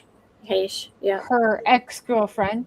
Mm-hmm. She was just starting to talk and doing podcasts and thinking about doing a book. And she disappeared. And, well, no, she didn't disappear. She died. But if you watch, she definitely did not die when they say, because you can see her trying to escape I call it the meat wagon. I'll see if I can find that. Yep, she does. She tries to get off the gurney. Interesting. I mean, we know Ellen is kind of a creep and tied to creepy shit, but to go back to that video we were just playing, that was my first instinct, was someone just thinks, oh, Savannah has a lot of money because she's a famous news anchor. Mm-hmm. But then almost immediately that didn't really make sense either, just the way everything was kind of playing out. And like, if I was a rich news anchor with a lot of money and someone kidnapped my mom and said we need however much Bitcoin to get her back, like, I think I would be paying that Bitcoin. I don't think I would be waiting around doing fucking podcasts and shit. And like, would you not be trying to do something? Mm-hmm. Right. And if there is the other people involved, they obviously know it's so public that this person is like, oh yeah, I do this and I'm willing to rat everybody else out, and they're just letting this person do that. Yeah. You don't think that they're going to be like obvious who it is and take them out? Like what? Mm-hmm. Very freaking weird. Yep. So is it more than one person? I don't know. But this here is very interesting, where she crashed her car and allegedly died, but you can see her trying to escape. learn new developments into that car crash in Los Angeles, and as the driver by TMZ and Fox 11 out there in Los Angeles identified as Anne Heche. Let's take a look one more time at that video that we saw earlier this afternoon of a car going into a house taking place there out in Mar Vista. I'm sorry, why is he talking like Christopher Walken? That was the thing at the time. Of Preston, and Hey, watch car it. slam. As we can see the helicopter video there of the car in the house, you can see firefighters on the scene there taking that car out from the house. Fox 11 in Los Angeles said the driver went into that house and sparked a fire. Firefighters were on the scene just before 11 a.m. on the West Coast. A car, a Mini Cooper, you can see there, went through the house, causing a massive fire. Within an hour, the firefighters, LAFD, had eventually pulled the car out of your home. You can see it was towed out of the home there. Firefighters still looking in the car. Was rescued, as you'll see in this next little clip we're going to transition to real quick. They were taken to the hospital, as you can see there, in a hurry to get out of that car that crashed into that home. They were worried about the structural damage of that home as it was built in the 1950s, and you can see the house give way a little bit there in the house. So they were concerned about that, and also concerned about the person, the driver, who was identified as Anne Heche. You probably know the name from TV and movies. From 6 Days, 7 Nights, Donnie Brasco. Brakes failed, or? Right there, that's where she comes up. Yeah. Whoa. Whoa. And they push her back down.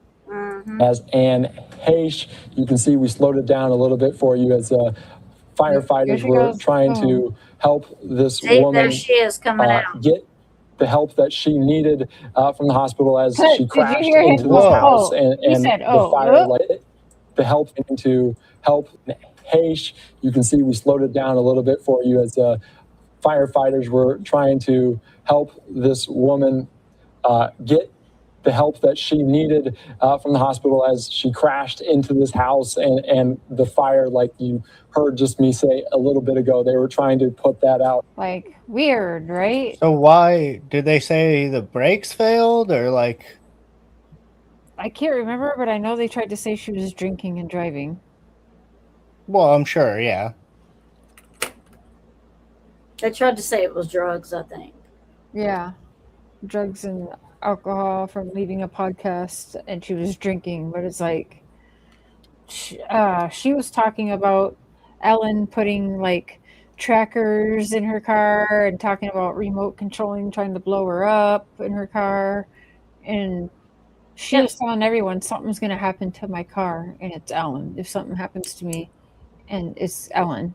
And like, I get the narrative. It's pretty easy to paint the narrative that like, oh, it's just a crazy person on drugs or like whatever. But if then that happens, why don't you at least look into Ellen? If And the then- person literally says it, like, hold on. She was fixing to start telling stuff on her podcast. How far apart did Anne Heche and Twitch die? Couple of years. 124 days apart. Okay. Oh my God. So Anne Heche died August 11th, 2022, following a car crash. Man, has it been that long? And then Stephen Twitch died December 13th. So they almost died the same day of the month as well. Yeah.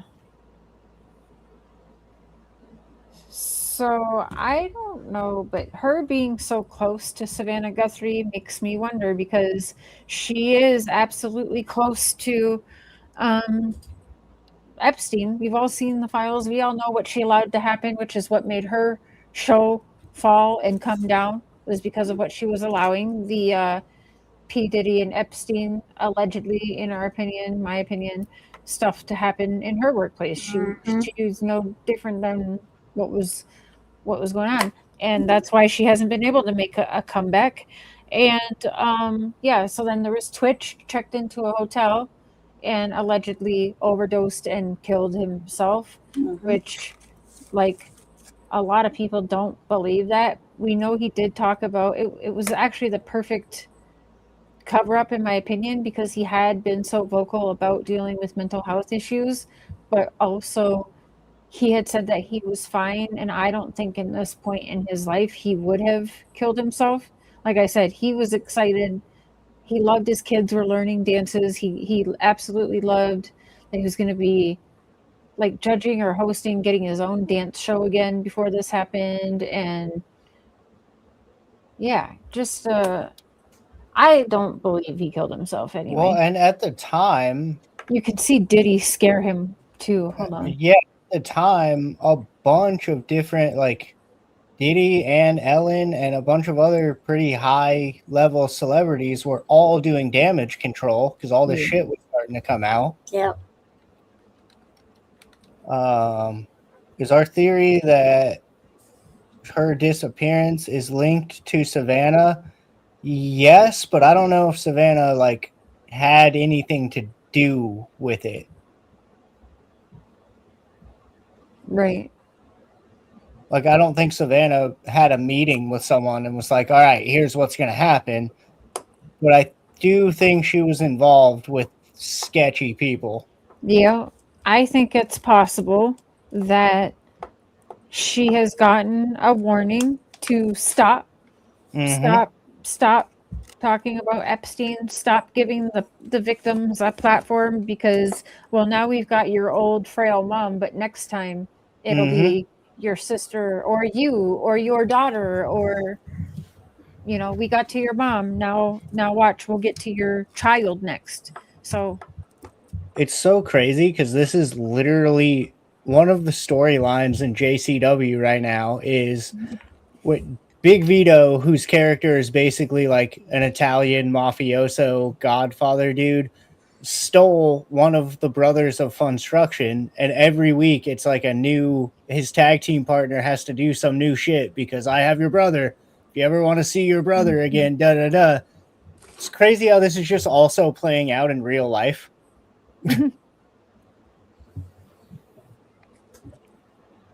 Zombies are coming out of a body bag. Yeah, that did look crazy. That was weird. I don't know.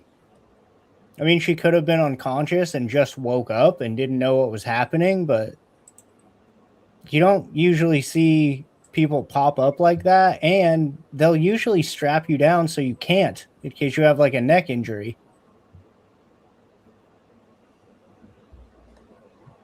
It didn't seem like she was injured as bad as they said she was just by looking at that. I mean, it's hard to tell, but yeah, she didn't seem like even that burnt up. Like her clothes weren't that burnt.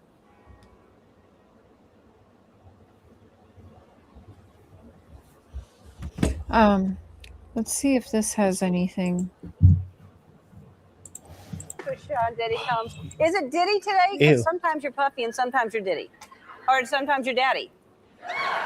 What are you today? I'm so confused today with it. Yeah. So that you Okay. Not really helpful, but I mean, When you look back though at that stuff now, you're like, oh, why didn't I see that? Because I didn't watch Ellen, but I mean, you know, when you look at stuff, you don't see it until after it's out, like he is, you know. Then you're like, oh yeah, now I can see how. Well, yeah, when you look back at everything and like you kind of know everybody kind of knew, and he was still that successful and still on everyone's TV show, and like, yeah, it's really weird.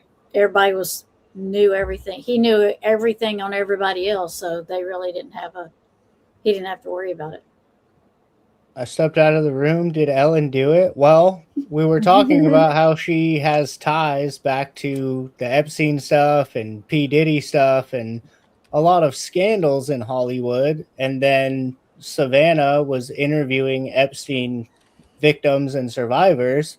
So, like, if somebody maybe didn't want their friend talking to people who could get their other friend in trouble, potentially you could kidnap their mother to shut them up. Here we go. Here we go.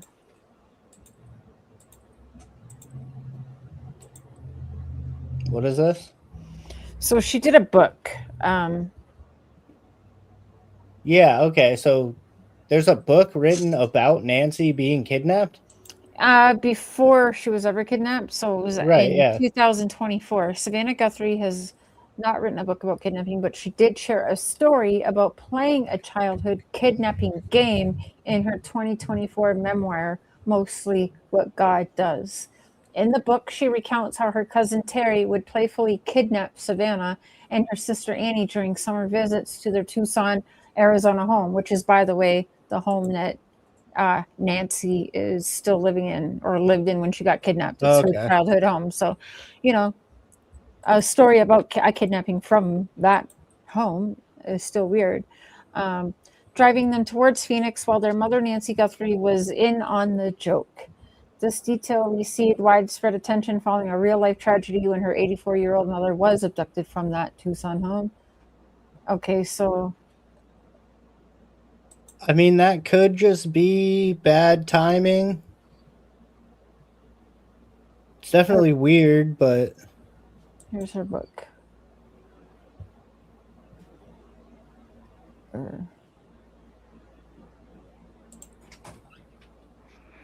Okay, everyone says this is a moment. And actually, I happen to be all by myself when I got this. So I'm just taping it for myself. And maybe you Nice. check it on the internet. But I just got the actual book.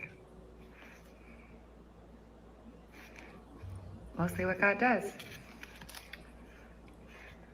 Oh my gosh, that's so cute. I didn't know it did that. It said that inside. Here's the whole sentence. Mm-hmm. Okay, I have to digest this.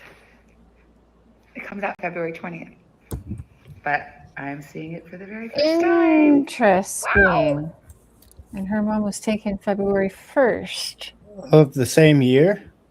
I think different years. Oh, okay. If I'm not mistaken. I was gonna say, surely she seems awful happy. Yeah. Okay, January, February, March. Interview about her book. Oh, so this is before. Yeah, that's 2020. Okay.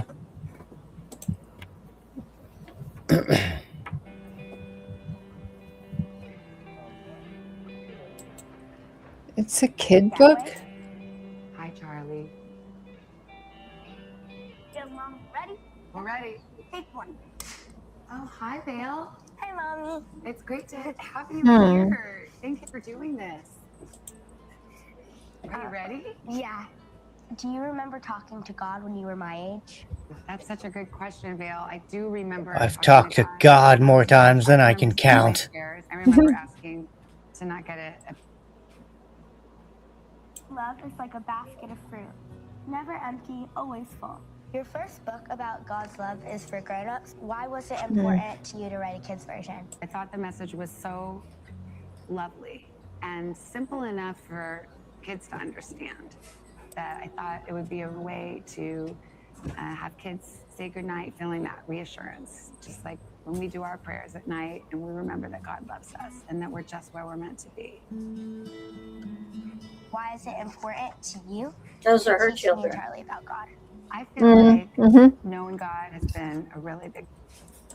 Yeah, those are her kids. I don't think it's going over the story, though. Yeah, it's just she wrote a... It's kidnapping in Savannah Guthrie's book. Well, yes, it is. We know that.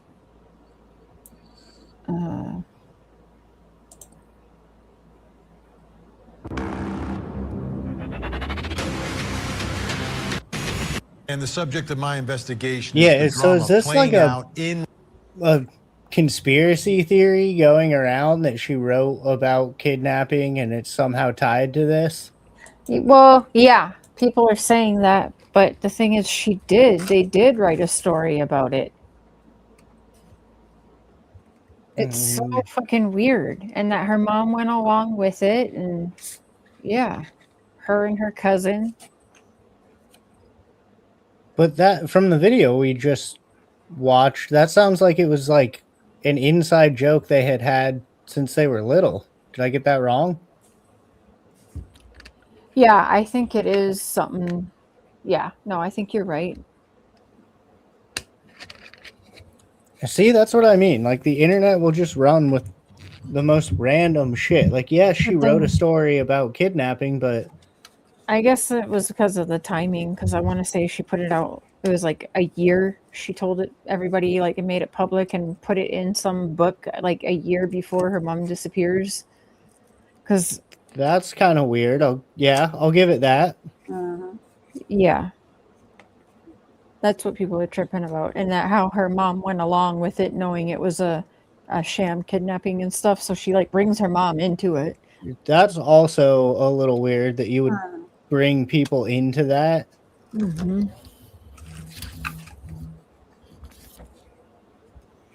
Let's see here. Real time in Tucson. The man behind the man. Here's the story. From her Catalina Foothills home, leaving a family and community in shock. It's the same clip. She failed to Yeah. Yep. Everyone has the same clip from the news. With a scary disappearance. Surveillance footage captured a masked figure on her property in the dead of night, armed, carrying a backpack. Blood confirmed to be Nancy's was found on the scene. Mysterious ransom letters soon appeared, adding to the terror. The FBI has now joined the search alongside local investigators, and the case has captured the nation's attention, intensified by Nancy's connection to her daughter. And Savannah wrote this book back in 2024. A lot of people are talking about it because part of that book involves a story that she tells about kidnapping. Yeah, Vinny. So this book was released 2 years ago. And to give it... Okay, so that is weird. 2 years before, not 1 year, but 2 years. That's still pretty damn close.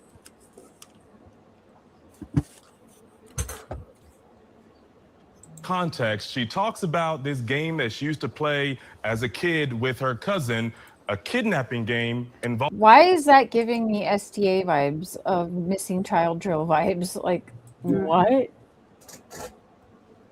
Involving her mom, Nancy. Now, Megyn Kelly got a hold of this book and posted this clip to her Instagram and YouTube channel. Take a listen to this. Okay. About once a year in the summertime, Cousin Terry orchestrated a kidnapping of my sister and me.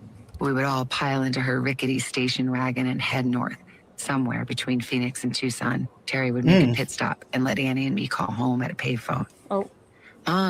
Cousin Terry kidnapped us to take us to her house.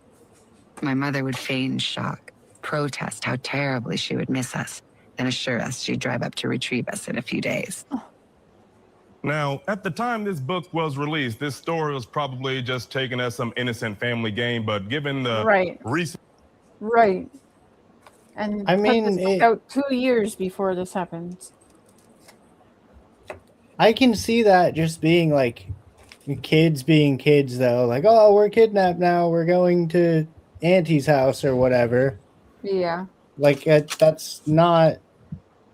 This clip makes it sound like, when it said they staged a kidnapping, that made it sound like not like somebody came and picked them up from their house and they stopped to call home along the way.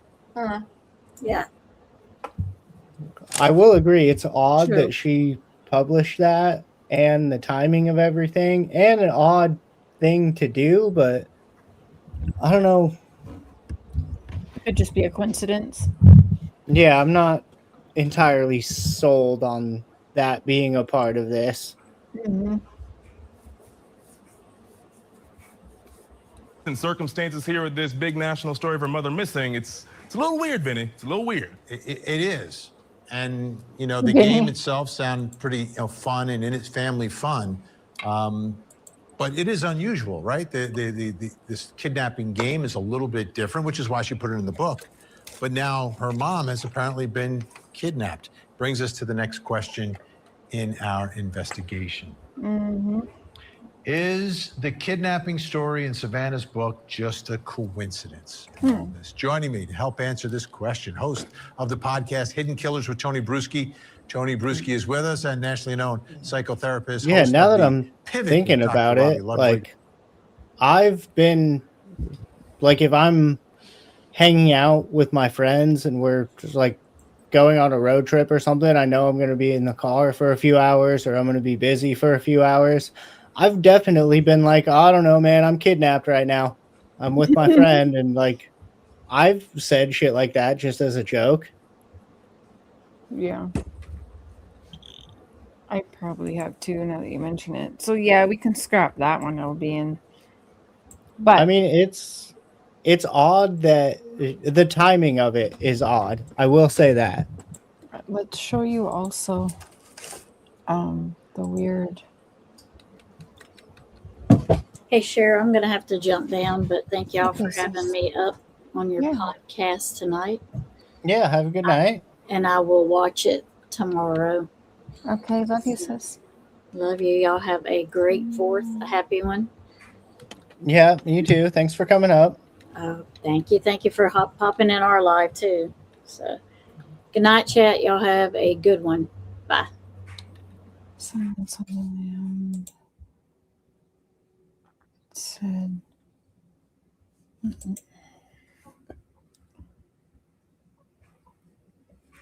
Okay, here we go. Here we go.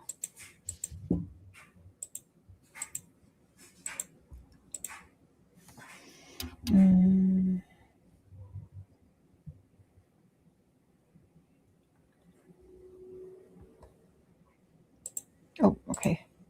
Let's see. This looks like a shorter one. No. With me on this one. Remember in the first video that Savannah, her sister, and her brother put out, there was wording in Savannah's message that seemed to have resembled a quote from Silence of the Lambs, right? Something about how, like, talk to her. She's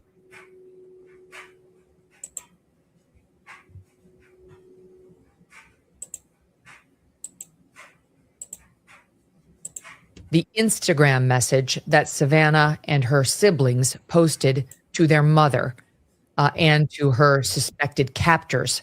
They dropped it on Wednesday evening, and we talked about how it was strange. This is not a judgment of how they handled themselves. This is an observation about... Right, witchy mama. Oh, for sure.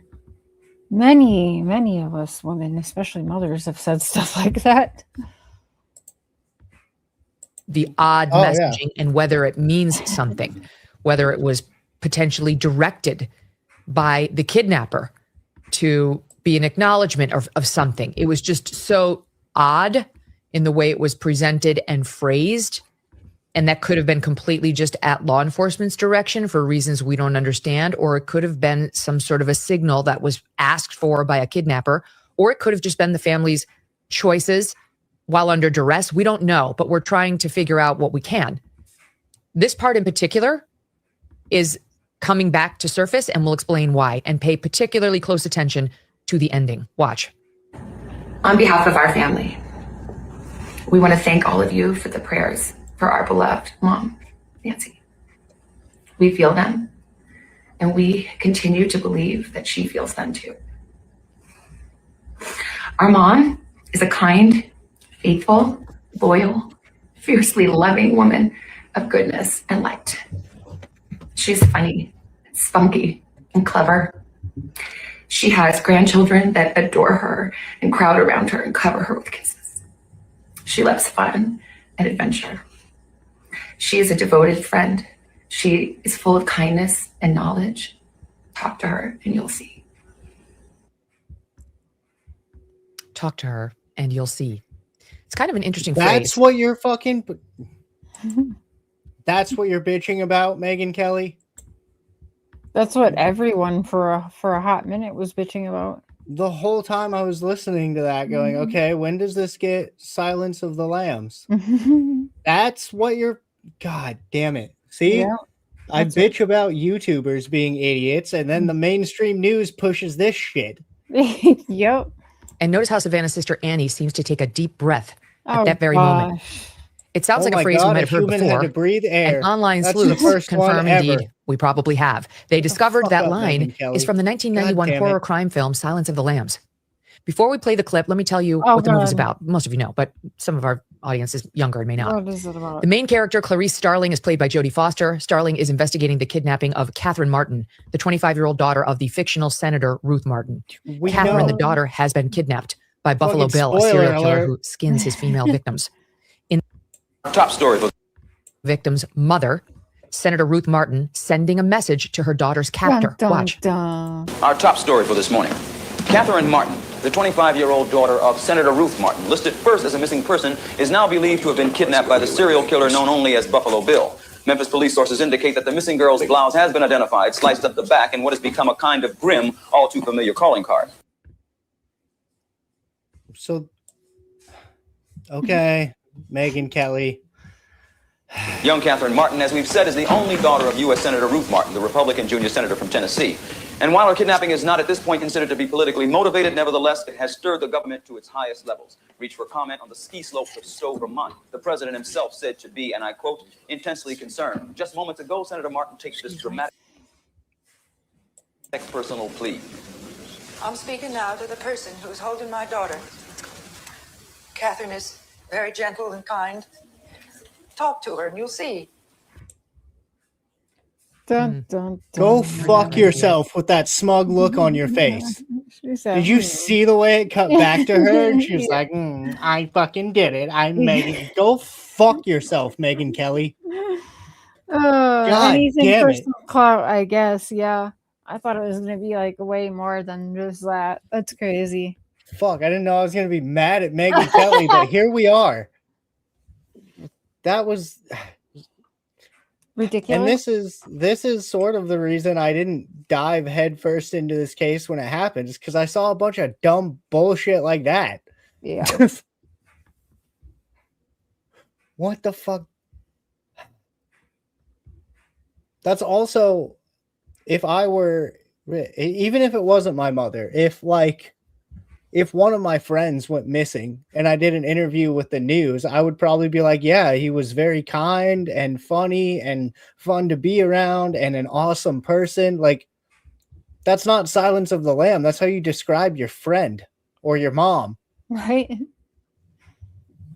Yeah. That one part, I thought it was going to be like a whole ass message. I know they said, well, AI wrote this note too, but like, you know. Well, yeah, no, I was expecting it to be like a weird, like she was parodying Silence of the Lambs for some reason, to do like a bit or something. Mm-hmm. That was, what the hell? See, this is why I was also kind of thinking about this too in preparation for this show, but this is why it's kind of easier to go back and look at cases like the Casanova killer or like some of the older cases we've covered, because there's at least somewhat of a factual timeline. Like, a lot of the bullshit has been sorted out. Like, in 20 years, when people look back at this, you think anybody's going to give a fuck that Megyn Kelly was like, oh, Silence of the Lambs? Right. No. Which is kind of, I said this at the beginning a little bit too, but I think the bigger conversation around this is, yeah, obviously we want to find Nancy. It'd be great if she would come home alive, but I think we need to start paying more attention to how cases are covered. And like, when we started this, I'll be honest, I was mostly just mad at the YouTubers that were covering this case, that were doing YouTube shit and trying to get views out of it. But now I'm also mad at the news. I didn't realize they were doing that shit too. Right.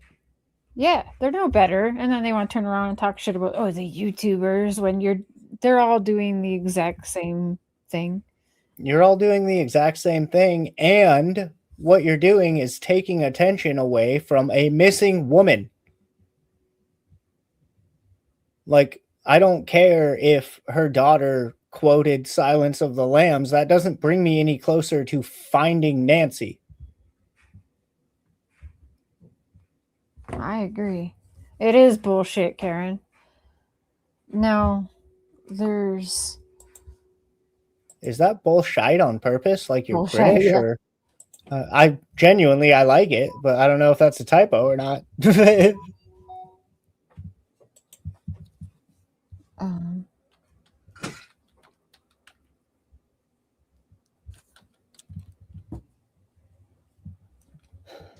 Yeah, I guess I almost have more questions now that we've done this podcast. I don't...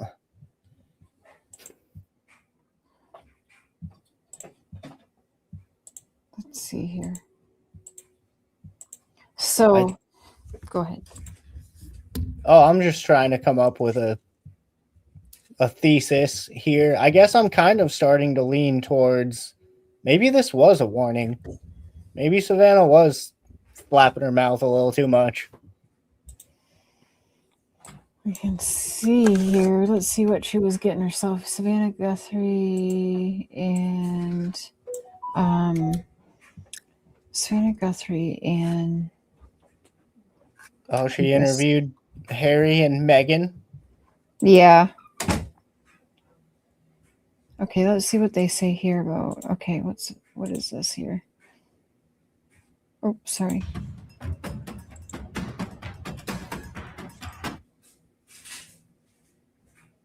Old Savannah Guthrie clips trend.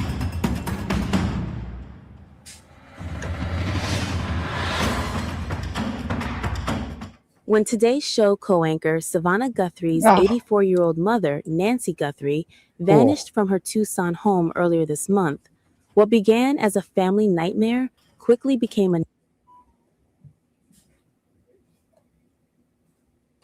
Oh, what? Journalist that actually interviewed one of it. Let's bring in comic Alex Stein. Alex, what do you make of that explanation from Hillary Clinton? That it's absolutely the truth, and Hillary Clinton has never lied. A lie better than any Right. Hollywood actress. You know what the weirdest thing is? She does not eat children. Kidnapping. Bill Clinton did not Savannah's inhale, husband, and he did Michael not have Feldman, sexual actually relations worked with in the that Clinton, woman. Administration in the 90s, and then he ran a group called the I think it was called like the I wrote it down, Glover Park Group. That was actually a public affairs consultant where he worked with the Clintons and basically got all their dirt off the internet. So there is a weird connection where this guy was basically like a Clinton cleaner, and then now his mother-in-law gets kidnapped right when the Epstein files come out. It's almost like, I'm just speculating this, the kidnapping could be somebody sending a message to Savannah Guthrie not to get involved because she's one of the few mainstream media. They're fucking saying this that actually on what interviewed is one of this? Epstein's Yeah. victims. So What? You're Sky- saying this on Sky News? Sky News. What the fuck is When the fuck? When did the literal clown become the journalist with the most integrity? What is happening right now? I don't know. With all of the weird mystery surrounding That Nancy is Guthrie's kidnapping. That is a wild conspiracy theory, even for you, Alex. But I do know you do love your conspiracy theories, so you're the perfect man to ask this question. There are millions online on social media at the moment who are speculating about Ghislaine Maxwell's newly released video. There are many who are saying this is an imposter, that she looks markedly different. That's Nancy. Her nose in particular, they say, is different. It's been the subject of much analysis. So, what? Surely you don't. That does look subscribe like to those that glasses with a fake nose on it. Right. sort of wild conspiracy theory. Well, Rita, of course I do. Videos where they can buy a mask and it looks like Walter White from Breaking Bad. So I wouldn't be surprised. And then you saw the Daily Mail article. There's a body double. So some funny business. Believe that it would be a fake Ghislaine Maxwell, and that a lot of conspiracy theories have proved to be accurate. But I don't know if this has that's too anything to do wild with for me. Savannah. I think they're just talking about. Continues to play the victim, right? And is now claiming that he's just hated because he tells. Okay, yeah. What the hell? Well, I guess they did talk about being a cleaner for the Clintons. Oh, here. This is. Savannah Guthrie. This is everything. The only solace for me is that when a group of people who've experienced trauma of this kind come together united against a common enemy, there's a very special bond between us all. A painful bond shared among these 6 women sitting together for the first time for an exclusive interview with NBC News. I find it very comforting to be here. Marika Chartouni, Anushka She DeGiorgio, looked and Rachel angry. K. Benavidez sharing their stories about Epstein Which, for I mean, the first time on television. Guess she has a right to be angry given what happened. Abuse means that you're Right.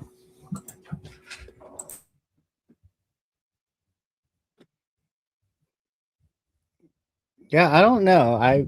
Now that I'm aware of the Epstein survivor interviews and the connections to Ellen and all this, now I'm leaning a little more towards this was actually like. At first, I was kind of thinking like, did a fucking YouTuber set this up for views? Like, what is going on here? But right, this is seeming more and more real the more I learn. Yeah, I think it definitely could be a warning. But like I said, most of the other channels didn't really want to hear about the ties to Epstein and stuff. I don't know, to protect their thing or what, but you see some experts are saying, well, this is very well thought out. This is a ring of people that have thought this out. It's been planned out. And then you see other experts saying they're idiots. They fucked up. But obviously, she's still not found. Nobody's arrested. So how dumb could they be? They've been getting away with it since February 1st. Well, right. I know there's a lot of like bullshit surrounding this as well, but they can't even figure out if they think the ransom notes are real or not. Some of them are for sure fake. Some of them are probably real. And then I heard something about they're considering parts of some of them authentic and other parts not. Like as if someone pieced together 2 notes to make one, and like they don't know what the fuck's going on. Yeah, let me see if I can find that too. And there was that guy that just admitted to faking a ransom note and got arrested in California.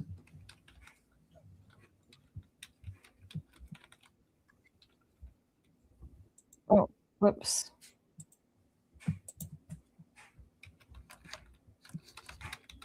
Nancy Guthrie.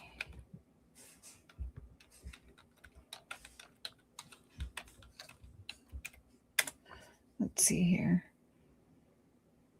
I believe Savannah knows why her mom was. I mean, it does kind of seem like she might know a little bit more than she's letting on. Which you would do if it's tied to the Epstein stuff, right? If they're like, hey, we got your mom, next we could get your daughter, you're going to probably be like, oh, okay. Well, right. That's what Karen was saying. If they get your mom, who would be next? Yeah. Suspicious why a kidnapper would send ransom notes to TMZ. Notoriety. The same reason serial killers want to get caught. Mm-hmm. Some definitely do. That part's not super.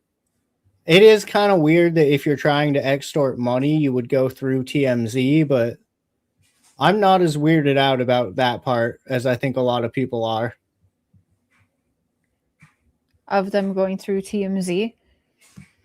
Yeah, of them sending a ransom note to TMZ. That's just going to generate a lot of attention, which you wouldn't think criminals would want attention, but when it's a ransom like this, that's kind of what they're after.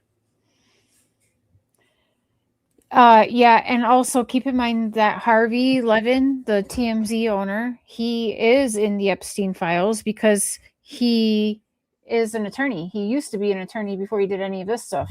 And so what they have him in the Epstein files for, allegedly, in our opinion, but from what I have seen, is because they wanted him to help him get away with stuff. That's exactly, Harvey's like, I'll help you. I'll be able to help you get away with this and this and that. And I'll be your attorney for this and this. And yeah, it's TMZ getting all the ransom notes. Again, another tie in my mind that's leading back to this could be a warning. Well, that's also true. If the owner of TMZ was / kind of is a lawyer, perhaps you want to send your ransom note to somebody with a legal background who, like, there's a weird sort of legal loophole in all this where somebody who has taken someone ransom can get money. Maybe it's easier to work with someone who knows the law about that. Right. Or maybe fucking Harvey Levin is just trying to cover up some Epstein stuff, and that's why this is all being done through TMZ. Right. And it gets them a lot of clout when they weren't doing so hot, because people were starting to be like, okay, you're in the Epstein files, dude. And so they were getting some heat. Now they're getting all the ransom notes, and people are forgetting about that. And they're just like, oh, what's next? Oh my God, another ransom note. Well, right. Yeah. Now suddenly, conveniently for them, TMZ is getting all the clout for that. That does definitely feel like a marketing strategy. Pay attention to us because we get the exclusive ransom notes. Right. Which then brings me back to TMZ is shady as fuck. They would definitely hire YouTubers to go do creepy shit outside of Nancy's house. Okay, so YouTube Girly wants me to look up. Okay, hold on. Can you double check in the text, YouTube Girl? Did you spell that right? So look up. Okay, hold on. Let me find it here. See if this is right. Okay, so intuition. Oh, is that right? Okay, and go to his lives. Go in the fourth video down. Okay, live. 1, 2, 3, 4. Nancy Guthrie case. Go in an hour and 20 minutes. Okay, and you're saying he's from Tucson. Is this the right one, YouTube Girl? You said go in an hour and 20 minutes. What's this supposed to be? YouTube Girl wanted me to look this person up. He's covering the Nancy Guthrie. Said an hour and 20 minutes in, and that very interesting. He is from Tucson. Oh, do we think that he's maybe the mask guy or something? An hour and 20.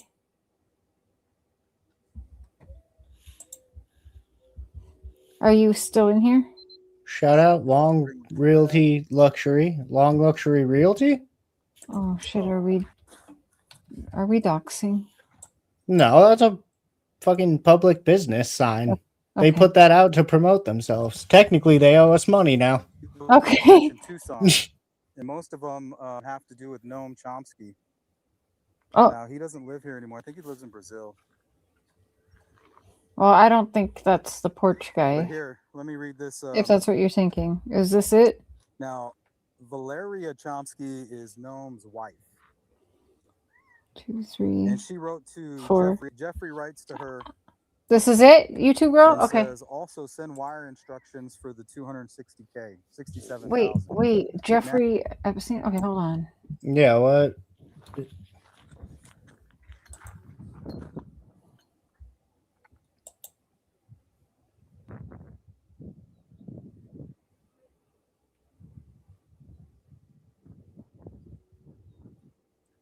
There's that like outbuilding back there. It has a garage on it and everything. You can just drive right into it.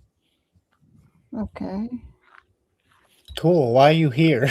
They probably discussed that in the previous hour of the video, but right.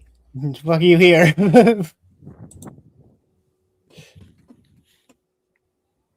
Okay. So I don't know if anybody's living here now. Long Realty. I think it's going for like 1.7 mil. Okay. Oh. This is a Jeffrey Epstein house?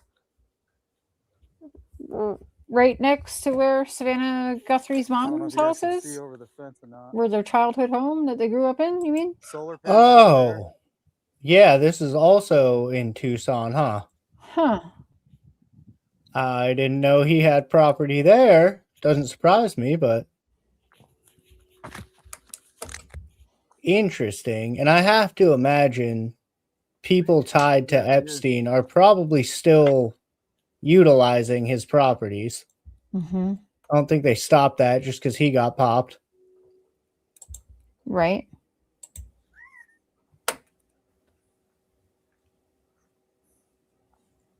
This must be the gate to exit. Or enter. Turns out gates work both ways. Right. Fucking so a door works, my guy. Good lights.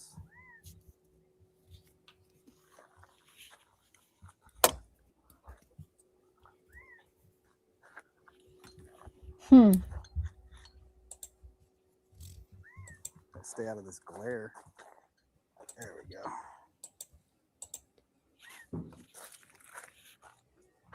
All right, bring your paper. Talk a little bit about why we're here. Okay, good.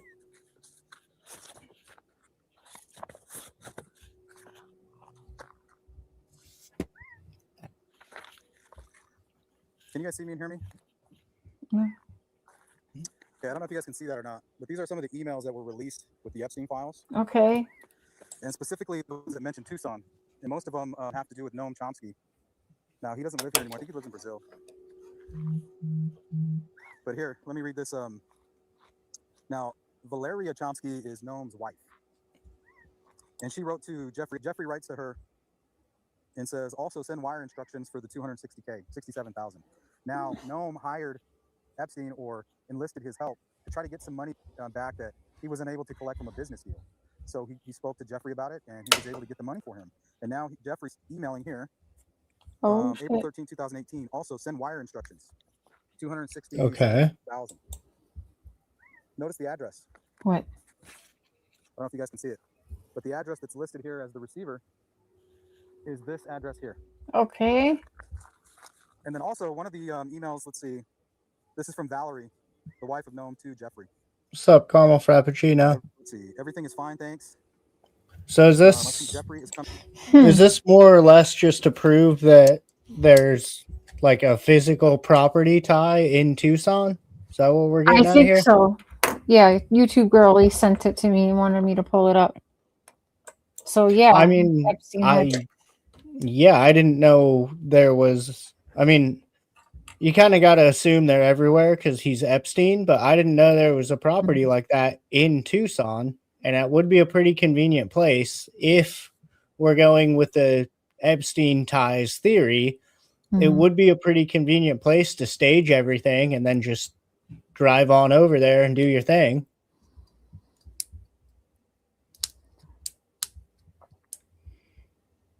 Bill and Hillary were supposed to testify in January or February, didn't show up.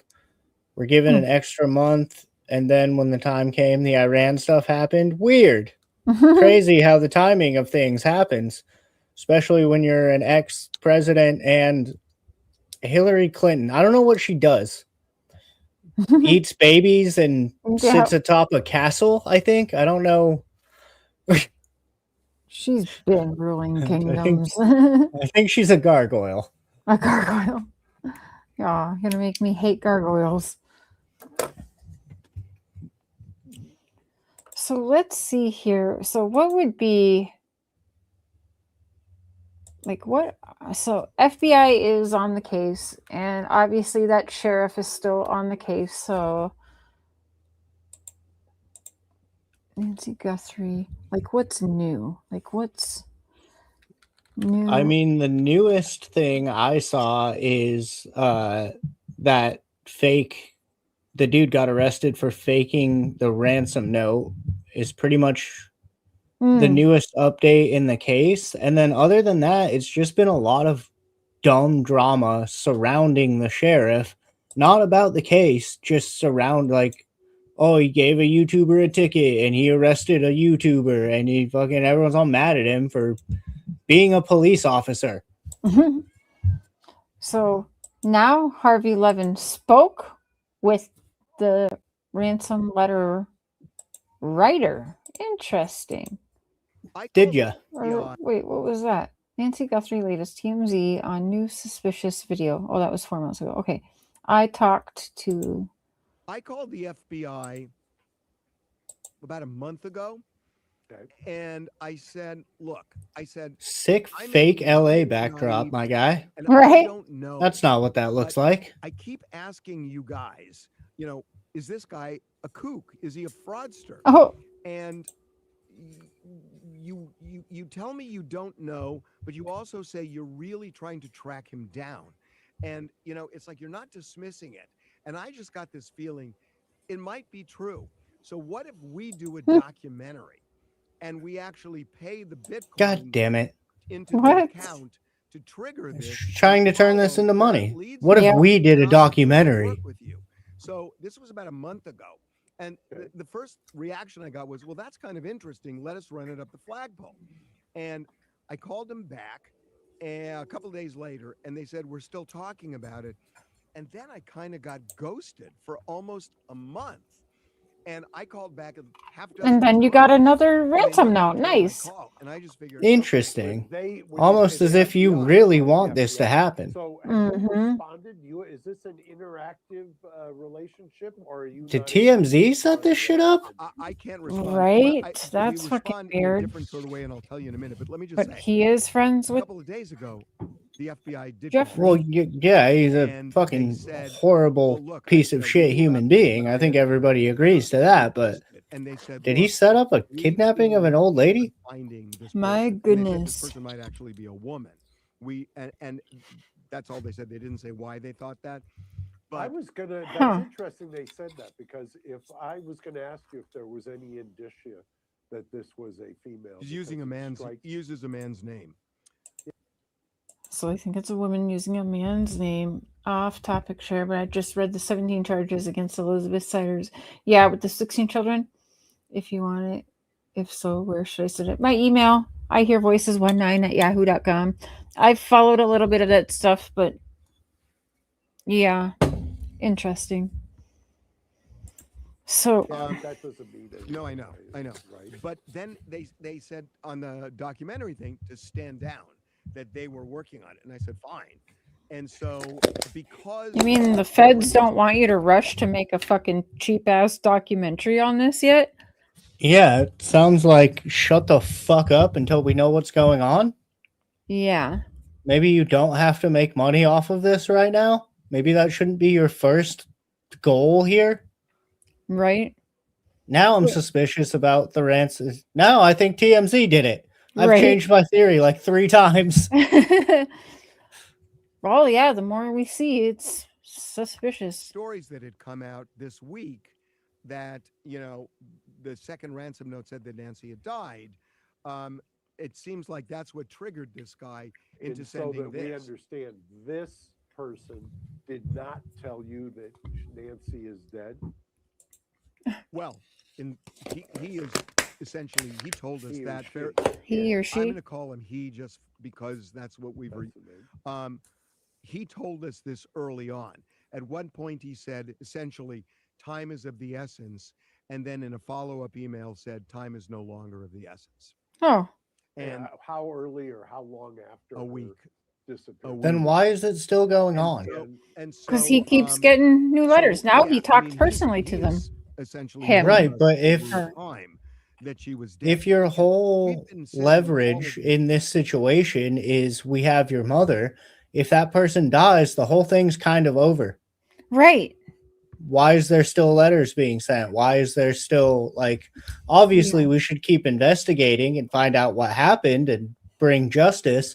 But if you're the kidnapper here, you have no more incentive to keep going. Well, that's what I'm saying. Savannah offered them $1 million. Just send the body back. We'll give you your $1 million. We just want to have a celebration of life with our mother and put her to rest, where we can go visit her or such.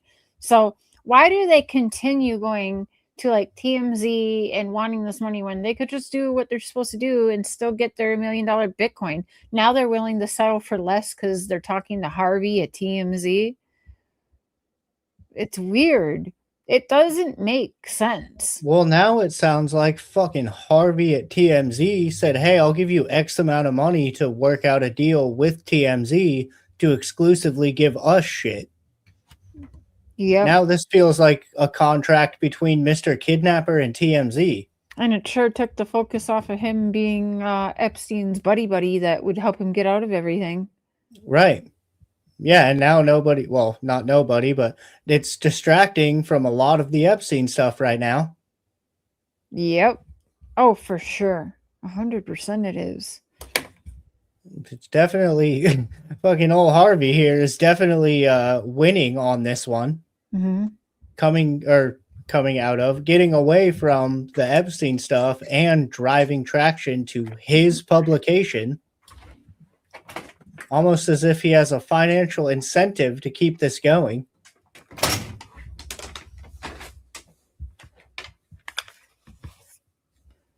Sent.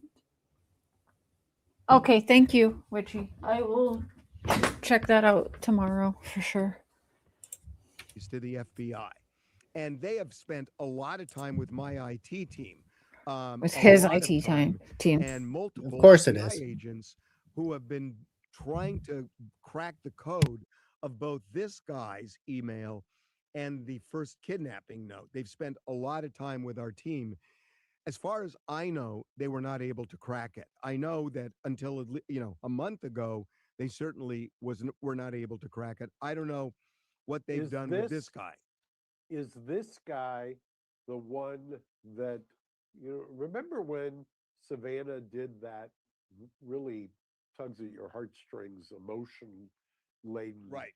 Please bring us back. And there was two interpretations. One was she wanted the remains. The other, are people who wanted to be positive or think positively were interpreting it differently. Is this guy the one that you believe was saying that she's already gone?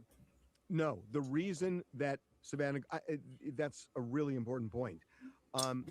Why does Harvey living look high as a kite right now? Well, he is. If it walks like a duck, I mean, yeah, holy shit. Dude. Yeah, he looks cooked as hell, man. Look at him. The first ransom note said she was safe but scared. We received that, as did two Tucson television stations. The second note was only sent to one of the Tucson television stations. Gosh. And what came out this week is in that second note, which was sent 5 or 6 days after the kidnapping, it said 5 or 6. And they were basically saying, we didn't do it. She died. And it was that second ransom note from the kidnappers. We know both notes were written by the same people because it was the same, it had the same Bitcoin address for the ransom. So it was that second note that said she was dead. And yes, that weekend, I believe it was Saturday night, is when Savannah came out with that really heart-wrenching statement where she said, bring us back, bring us to our mother so we can bring her home and celebrate. That felt to me back then like they knew she had died. When you say bring her back so we can celebrate. Oh, yeah. Bitcoin address give. Well, I don't know. I guess the whole point of this was assume she's alive so we can get some ransom money, but almost immediately, as soon as I found out she didn't have her heart medication, I was like, well, you guys didn't have a lot of time. Like, unless she's found in a day or two, it's not looking good.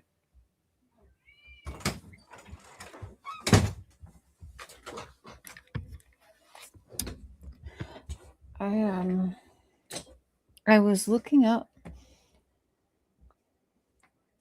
She could survive sometime without the certain medications. It really, I guess that's why they're looking for her in Mexico. I'm not sure. I think she's alive either. I think she died pretty early on. But why would she? You were saying something about a theory about she went to Mexico to get her meds or to get cheap meds or something. Yeah, but it sounds like yeah. both of her daughters are pretty well off. Mm-hmm. Could she not afford her medication? Well, yeah, they were saying that the kidnappers took her to Mexico so they could get her medications without a prescription.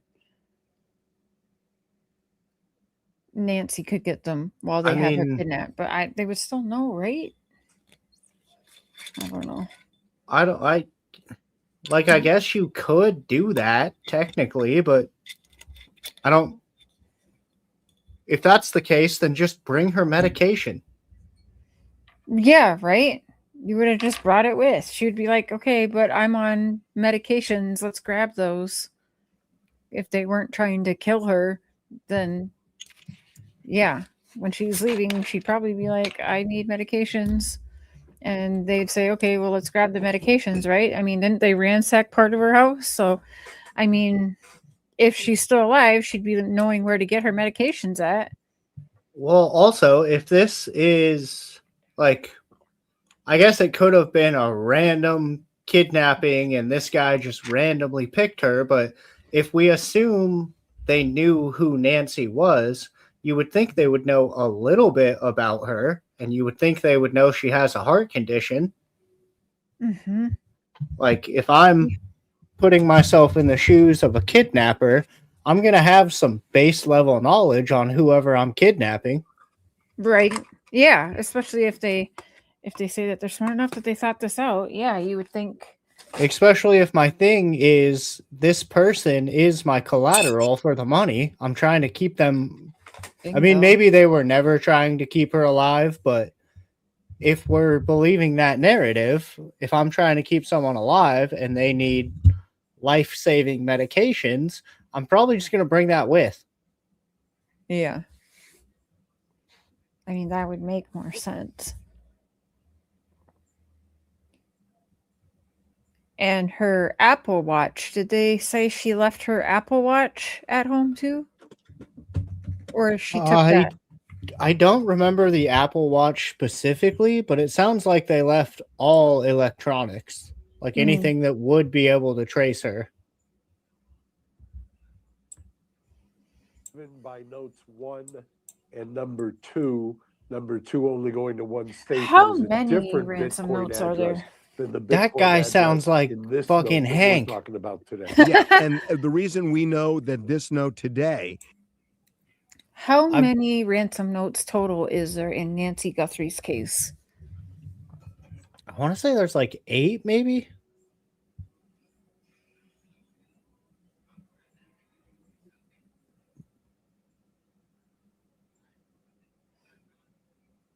Dang, that's crazy though. They got Hank from Breaking Bad. Yeah. Oh man. And so did he say yet? I didn't hear it. He said that he talked to the kidnapper. That's interesting. Is the same as is written by the same person, is that the last one we received before this one, the last one we received said, well, I'm not going to get in touch with you anymore. I'm going to deactivate the Bitcoin account. And we never published the Bitcoin address. So in this note, he says, I have a new Bitcoin address that you can send this money to. And then he references the old one just to show it's the same guy.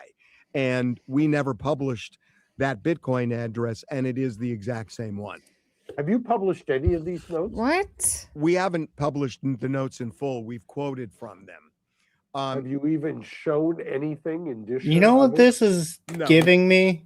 Talking about how... Oh, Cher knocked herself out trying to pause the video. That's hilarious. I don't know if she can still hear me. I hope she can, but if anybody out there in the chat perhaps is familiar with a game called Killer Frequency, it's a video game where you're some like radio host guy that got like fired or canceled or something happened. Anyway, you end up being a radio DJ in this small. There she is. Did you hear any of that? No, you said what this is giving, and then I booted myself. Have you ever heard of the game Killer Frequency? That sounds super familiar. So this is what I was just explaining to chat, but it's a game where you're a radio DJ who like got fired or something happened, and you end up being a radio DJ in this really small town, and it's like a Halloween Devil's Night kind of thing where every year there's this dude who was supposedly tragically murdered in town, and every year he comes back to wreak havoc on the town. Anyway, the point of this game is you're the radio host, and you're just like playing music and being a radio DJ, and then every now and again, either the killer or like a civilian calls in and gives you clues about what's going on, and you have to like try to figure it out. This whole TMZ Harvey Levin being the guy on the phone talking with the killer, but he's being the middleman to the media. It's giving Killer Frequency vibes. Damn. Yeah, I just looked it up. That sounds interesting. Made in 1987, huh? Yeah, as soon as he started being like, oh, well, I'm talking to this guy and I'm communicating with him and this is the message he wants to say. I'm like, wait a minute. This is fucking that one video game. Damn, that sounds interesting. Well, now I lost that video, but yeah, it says on there he talked to the people, but I haven't heard that yet from him. But well, I don't know if they mean that literally or if they mean he's the one in communication with them. Yeah. But either way, why is Harvey apparently taking it upon himself to be the middleman here? Yeah, and he's all too excited about it, in my opinion. It's weird. It's like if there was a missing persons case that happened, and then all of a sudden we got the podcast got a ransom note, I'd probably be like, I'm just gonna turn this over to the police and not fucking talk about it because that's weird. We would give it over to the law and then, see what the law does with it. I mean, probably speak about it eventually, but not like put it on YouTube and let the bad guys win. Yeah, not make it my whole business strategy. Right? Some of the shit that people be putting on their channels is crazy because it's like, well, we're giving them opportunity that if, it is this situation, they can fix it really quick. Like, what are we really doing? Right. If somebody starts to get suspicious about a certain situation or something, and then you say that on YouTube, the guy is going to know and he can go back and cover his tracks. Yeah. Nobody cares. They just care about their fucking channel. Well, yeah, obviously. Fucking Harvey Levin is getting 1 million views every time he says, I got another note. Oh, yeah. Yep. And I think that's what makes this case so hard, is just trying to decipher through all the bullshit that not only the internet, which always happens, but now I don't know if I trust some of the stuff Savannah is even saying now that I know she's she's connected to Ellen, connected to Diddy and Epstein and all that stuff. And she's kind of loosely connected to TMZ as well. Mm-hmm. So now you're getting guilty by association. Now you're hanging around all the wrong fucking people. Right. I mean, we could play through everything. We're just going to need like an all-nighter to play through everything. But Savannah does and has rubbed me the wrong way. And a lot of people don't want to talk about that because they don't want to put Savannah through more. And I get that. But there's something not right here. And it's not her fault. Let's say it is tied to the Epstein world and someone's, scaring her or holding over like, oh, I'll hurt your daughter next. Because they do have kids. So... But would you not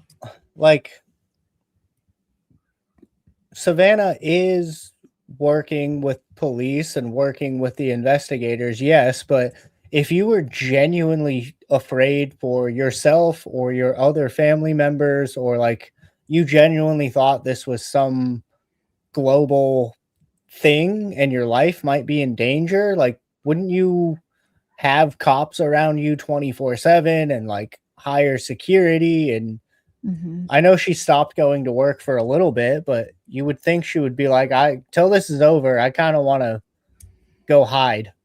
Right. And she could afford to, but she is back to work now, and she's been taken off of like she discussed when the last ransom note went through and said something again to the kidnappers. I did think it was interesting that Savannah said they took her from her bedroom outside and loaded her up. And I'm like, well, how? And she specifically said took her from her bed. And I remember watching it thinking like, that's weird how she said that, like she knows exactly what happened. Like we don't know. Took her from the bathroom, didn't take her from her kitchen. Maybe she's getting a late night snack. Like it was for sure from her bed at this time. Well, right. Like you can assume that somebody's asleep at 2:00 in the morning, but I don't sleep. I'm up at 2:00 in the morning doing random shit all the time. Yeah. If somebody broke into my house at 2 a.m., they're likely to catch me wandering around in my boxers, just fucking doing whatever because I can't sleep. Yep. Yeah, unless she took meds to help her sleep, but then again, so then people would know that. I don't know. It's weird. The only medication I've heard about is her blood thinner heart medication. So yeah, like I guess on the one hand you could say, oh, they took her from her bed because it was 2 a.m. and you would assume somebody is sleeping. But on the other hand, why say that unless you know for sure? Because then again, if she was actually taken from the kitchen and the investigation is focused in the bedroom, then they're going to miss whatever's in the kitchen.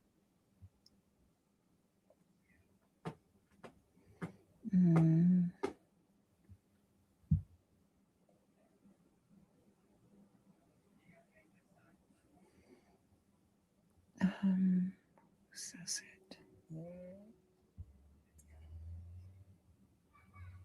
Oh, this is her in her bedroom. Okay.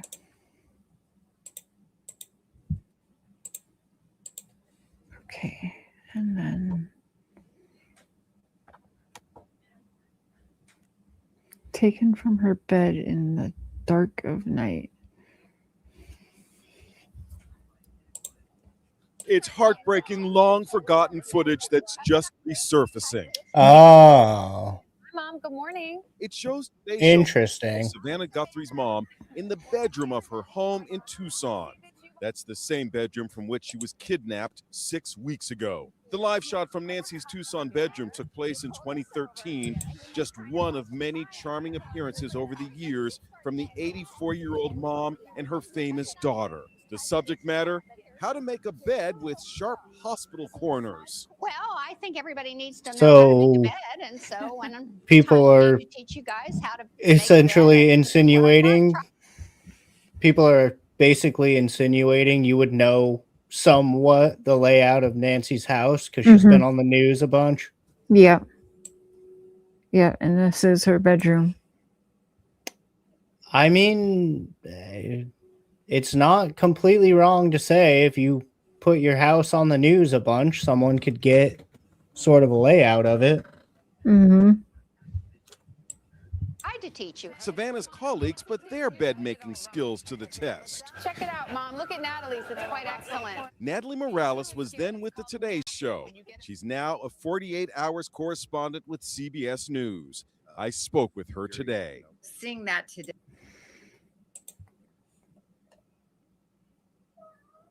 How do they know? Hey, News Nation YouTube viewers, I'm super excited to bring serious. I'm bringing it to you, and I'm super excited that we're doing regular content and we're covering as well. But without further, hey everyone, I'm Ashley Banfield. It is Tuesday, February 24th. Why do you look the Wednesday, same? 24 in the Right. search for You're just the Catherine other Anderson's lady today. in like a And different it's her, background. honestly, Savannah Guthrie making another Instagram appeal, but this And you're time just that lady, but she, old. Why do all these ladies look the same? has come Mhm. out and said that she and the family want to offer $1 million reward for information that could lead to whoever it was that took her mother. See? When I So why is the ransom note person keep going to Harvey and willing to take less than the $1 million that Savannah is offering? Why are we not hitting Savannah up and offering her all of these things? We're going to Harvey Levin and asking him for $60,000 on a Bitcoin when Savannah's like, I have $1 million for any information. What is really going on here? Right. That's what's so confusing about doesn't all make of this. sense. That's like, that's where I was like, is fucking TMZ, did they make some kind of weird contract with these people that like TMZ will be the exclusive?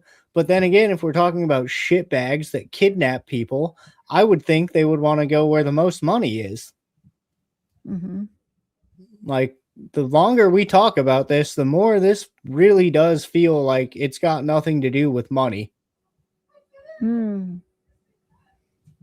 Yeah, because they're not getting it. And again, the one ransom person's like, oh, I'll rat the other two out and this and that. And the other two haven't taken care of that person. They're still able to keep writing ransom notes saying they're going to rat on the other two. Like, it doesn't add up. Well, and this other asshole that apparently just sent in a fake one and Mm-hmm. got arrested for it. Like, yeah. Yeah, a lot of this doesn't add up, which I know is the whole thing. I know that's why this is such a big case, but like, but think about this. This case is as big as it is, and I didn't know most of the stuff we've talked about tonight. I just know a bunch of YouTubers are fucking mad about it.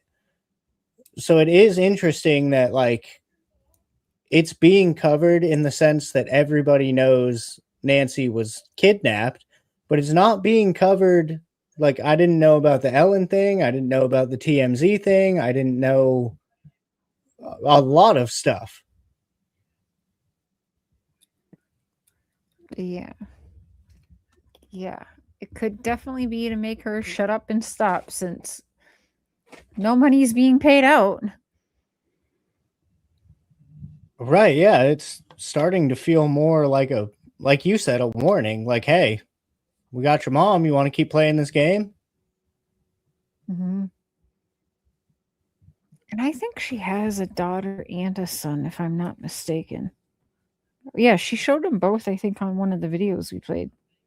Savannah? Yeah. That sounds right. I think you're right. Yep. A daughter and a son. So, and also not really that old, born in 2014 and 2016. So, yeah, I'm gonna shut the fuck up too because you already took my old mom. Well, okay, she lived a long life. I guess you could see it that way, but like, leave me and my kids alone. Now I'm gonna shut up. I'm gonna go back to work and I'm gonna cover other stuff. I'm not even gonna talk about my missing mom's case because we're gonna say that's a conflict of interest at my job, which is what she's somewhat done. Okay, it is if you are getting technical about it, but like, I would never shut the fuck up about it. I would lose my job. If my job was like, don't talk about your missing mother on the news, I'd be like, fuck you. That's all I'm going to talk about. Yep. For sure. I mean, we could do a part 2. I'm still interested to see what happens, who all else gets arrested, everything. I mean, yeah, we can definitely see what all plays out and maybe revisit this in a little bit. Mm-hmm. I still have plenty of questions about everything. Yeah. Yeah, me too. I'm not sure how big a conspiracy my theory is, but I just know nobody else really wanted to talk about it. But I mean, there's a lot of clips we could play for 8 years back of her and Ellen just hanging out on panels, doing shows live together. And that's the part I didn't know. Like, I figured, okay, Savannah's on a pretty big news station. She probably knows some celebrities and whatever. But I didn't know, like, her bestie is Ellen. Like, Yeah. that's not talked about a lot. And you see what Ellen's being accused of, and you see her ex who was telling and exposing Ellen stuff, and then Well, yeah, it's been confirmed that Ellen sucks. Well, no, she doesn't, but the Mhm. Ellen sucks. She but slurps. well, gross. That's unfortunate. That's how you do that, Ellen. But I feel like that's still something worth mentioning. Like, that still goes to show how much of a public figure Savannah is. And I didn't realize Nancy was featured on the news as much as she was. You could Mhm. almost argue Nancy was a bit of a public figure herself. Yes. Yep. Which would then, if you have two public figures, obviously the kidnapping is going to get a lot of attention. Yeah, and her mom just did some like big town thing. You know, she was on the news again. They went out to lunch. They were talking about like the town and Savannah growing up there, cuz yeah, the house that she got taken from is the house that she raised Savannah and everybody in too. So yeah, like the childhood house. Yeah, the childhood home. Yep. So yeah, a lot of stuff. Yeah, I think this might be the first time that we go through a topic and I'm still dumbfounded. I've changed my theory like 4 times on this podcast and I still don't know what I think. All right. Yeah, we do gotta plan a part 2 for this one. I'm gonna hop into the chat though, take care of a couple things here and listen while you end this one. But again, if you're bored tomorrow, I'd be down to podcast again tomorrow. Just keep me posted. I mean, I don't really have any plans. It's July 4th. gonna be the 4th of July, but I don't. Yeah. If I knew where an actual cool fireworks show would be, I would go do that. But they're always fucking lame. They're like 10 minutes long, and then fucking like, I don't even care anymore. We might have them here on July 4th. I'm not sure. If we do, we could hop up on the panel and I could put them up on my phone. I think we get them in Bean Fay. I'm not sure. I'll keep you posted though. But yeah, if you're bored, we can just do like even just like a July 4th just hangout party panel or something too, whatever. Yeah, I'd be down for that. Alrighty. All right. Well, I'll be talking to you. I'll let you finish the show off. Bye, chat. Thanks for the combo. I'll be seeing you guys soon. All right. Well, that was fun and interesting. I really didn't know a lot about this case. Interesting. It's kind of funny to me that the reason I was a little bit turned off from even looking at this case is because I am so sick of social media influencers inserting themselves into shit they don't belong. Like, even if every single person does have a good heart, and they don't, I'm speaking hyperbolically, but even if every person does have a good heart and get into this for the right reason, even so, you're still just getting in people's way and fucking up investigations. And then when you have people, all the YouTubers that I'm sure you've seen around the internet that are just like camping in the yard and won't leave the house and getting arrested and getting tickets and making this more about a corrupt police department in Pima County than they are about finding a missing woman, like, that bothers me. You're fucking taking away attention that could be spent trying to find somebody and trying to bring peace to a family. However you feel about Savannah, however you feel about any of them, what these social media influencers are doing is taking attention away from that. And so I was kind of bummed out about that from the get. But now looking at this and seeing how the mainstream media is also doing the exact same fucking thing, now I feel like we need more people like myself and Cher and the Quad Squad looking into this kind of thing, because apparently we can't trust fucking anybody, because from what I can tell, I keep wanting to say Harvey Weinstein. That's not the right one. From what I can tell, TMZ apparently has an exclusive contract with the kidnapper to get all the ransom notes. Like, what the fuck is going on here? And then you got Megyn Kelly being like, look, Silence of the Lambs, when she didn't fucking say anything from that movie.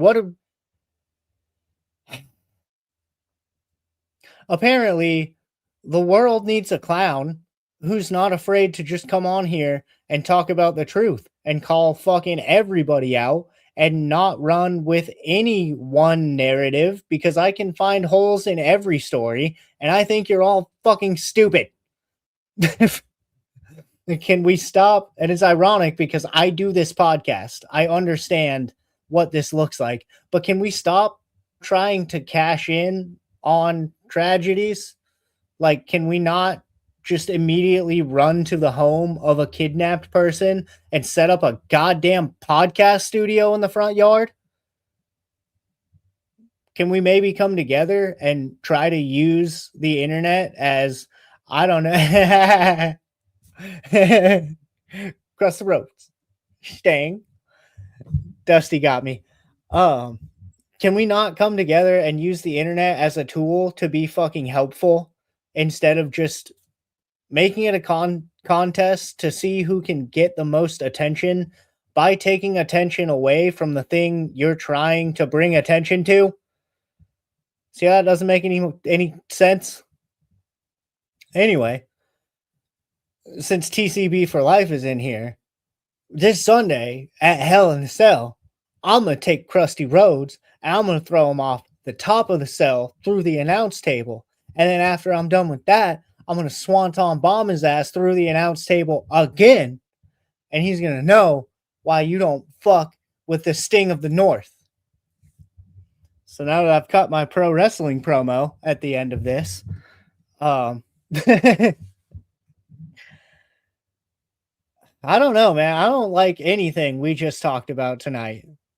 I'm skeptical of TMZ. I'm skeptical of Ellen. I'm skeptical of Epstein. I'm skeptical of all the social media influencers who have attached themselves to this. At this point, I'm getting kind of skeptical of her immediate family. Like, I'm genuinely left with more questions than answers on this one, and I'm okay with that. I would rather be left with more questions than answers, because that means I have more to look into. But I hope you guys enjoyed all of today. Those of you that were on both Cher's podcast earlier and this podcast, I hope you guys enjoyed and aren't sick of us yet. I don't really know what's going to happen tomorrow. I'm not completely opposed to doing something, but yeah, I don't know. We'll see. But regardless, I hope everybody has a happy and safe 4th of July. And if you are going to indulge in partying, just be safe about it. Take it from a guy who spent most of his life partying. You can have fun and not have to put your life at risk as well. So just have a good time, have a safe time. And I appreciate, as always, everyone tuning in, and gonna put you down like that cockroach, Ric Flair. And Dusty, you'll know better than Ric Flair. I don't know. It doesn't make sense that I'm doing Krusty Rhodes in Sting. I'm just mixing. I've been on live stream for a total of like 7 hours today, so my brain is fried. But as always, I appreciate you guys for tuning in, hanging out, supporting, showing interest. As always, please like the video, hit the hype button, leave a comment, share it with your friends, do all the stuff so that the algorithm will like us and push us. Hit all the links down in the description. If you would like some merch, my store is down there. We will also be updating the merch store. I'm going to try to get to it this weekend, but we'll see. And yeah, just make sure you're subscribed and notified so that you know when the next time we're doing this is. But I appreciate everyone for hanging out. And like I always say, don't ever let anybody try to steal your voice. Don't ever let anybody try to use your story against you. And with that, much love. I appreciate the shit out of every single one of you. Happy 4th of July. And until the next one, peace out, Carney Army.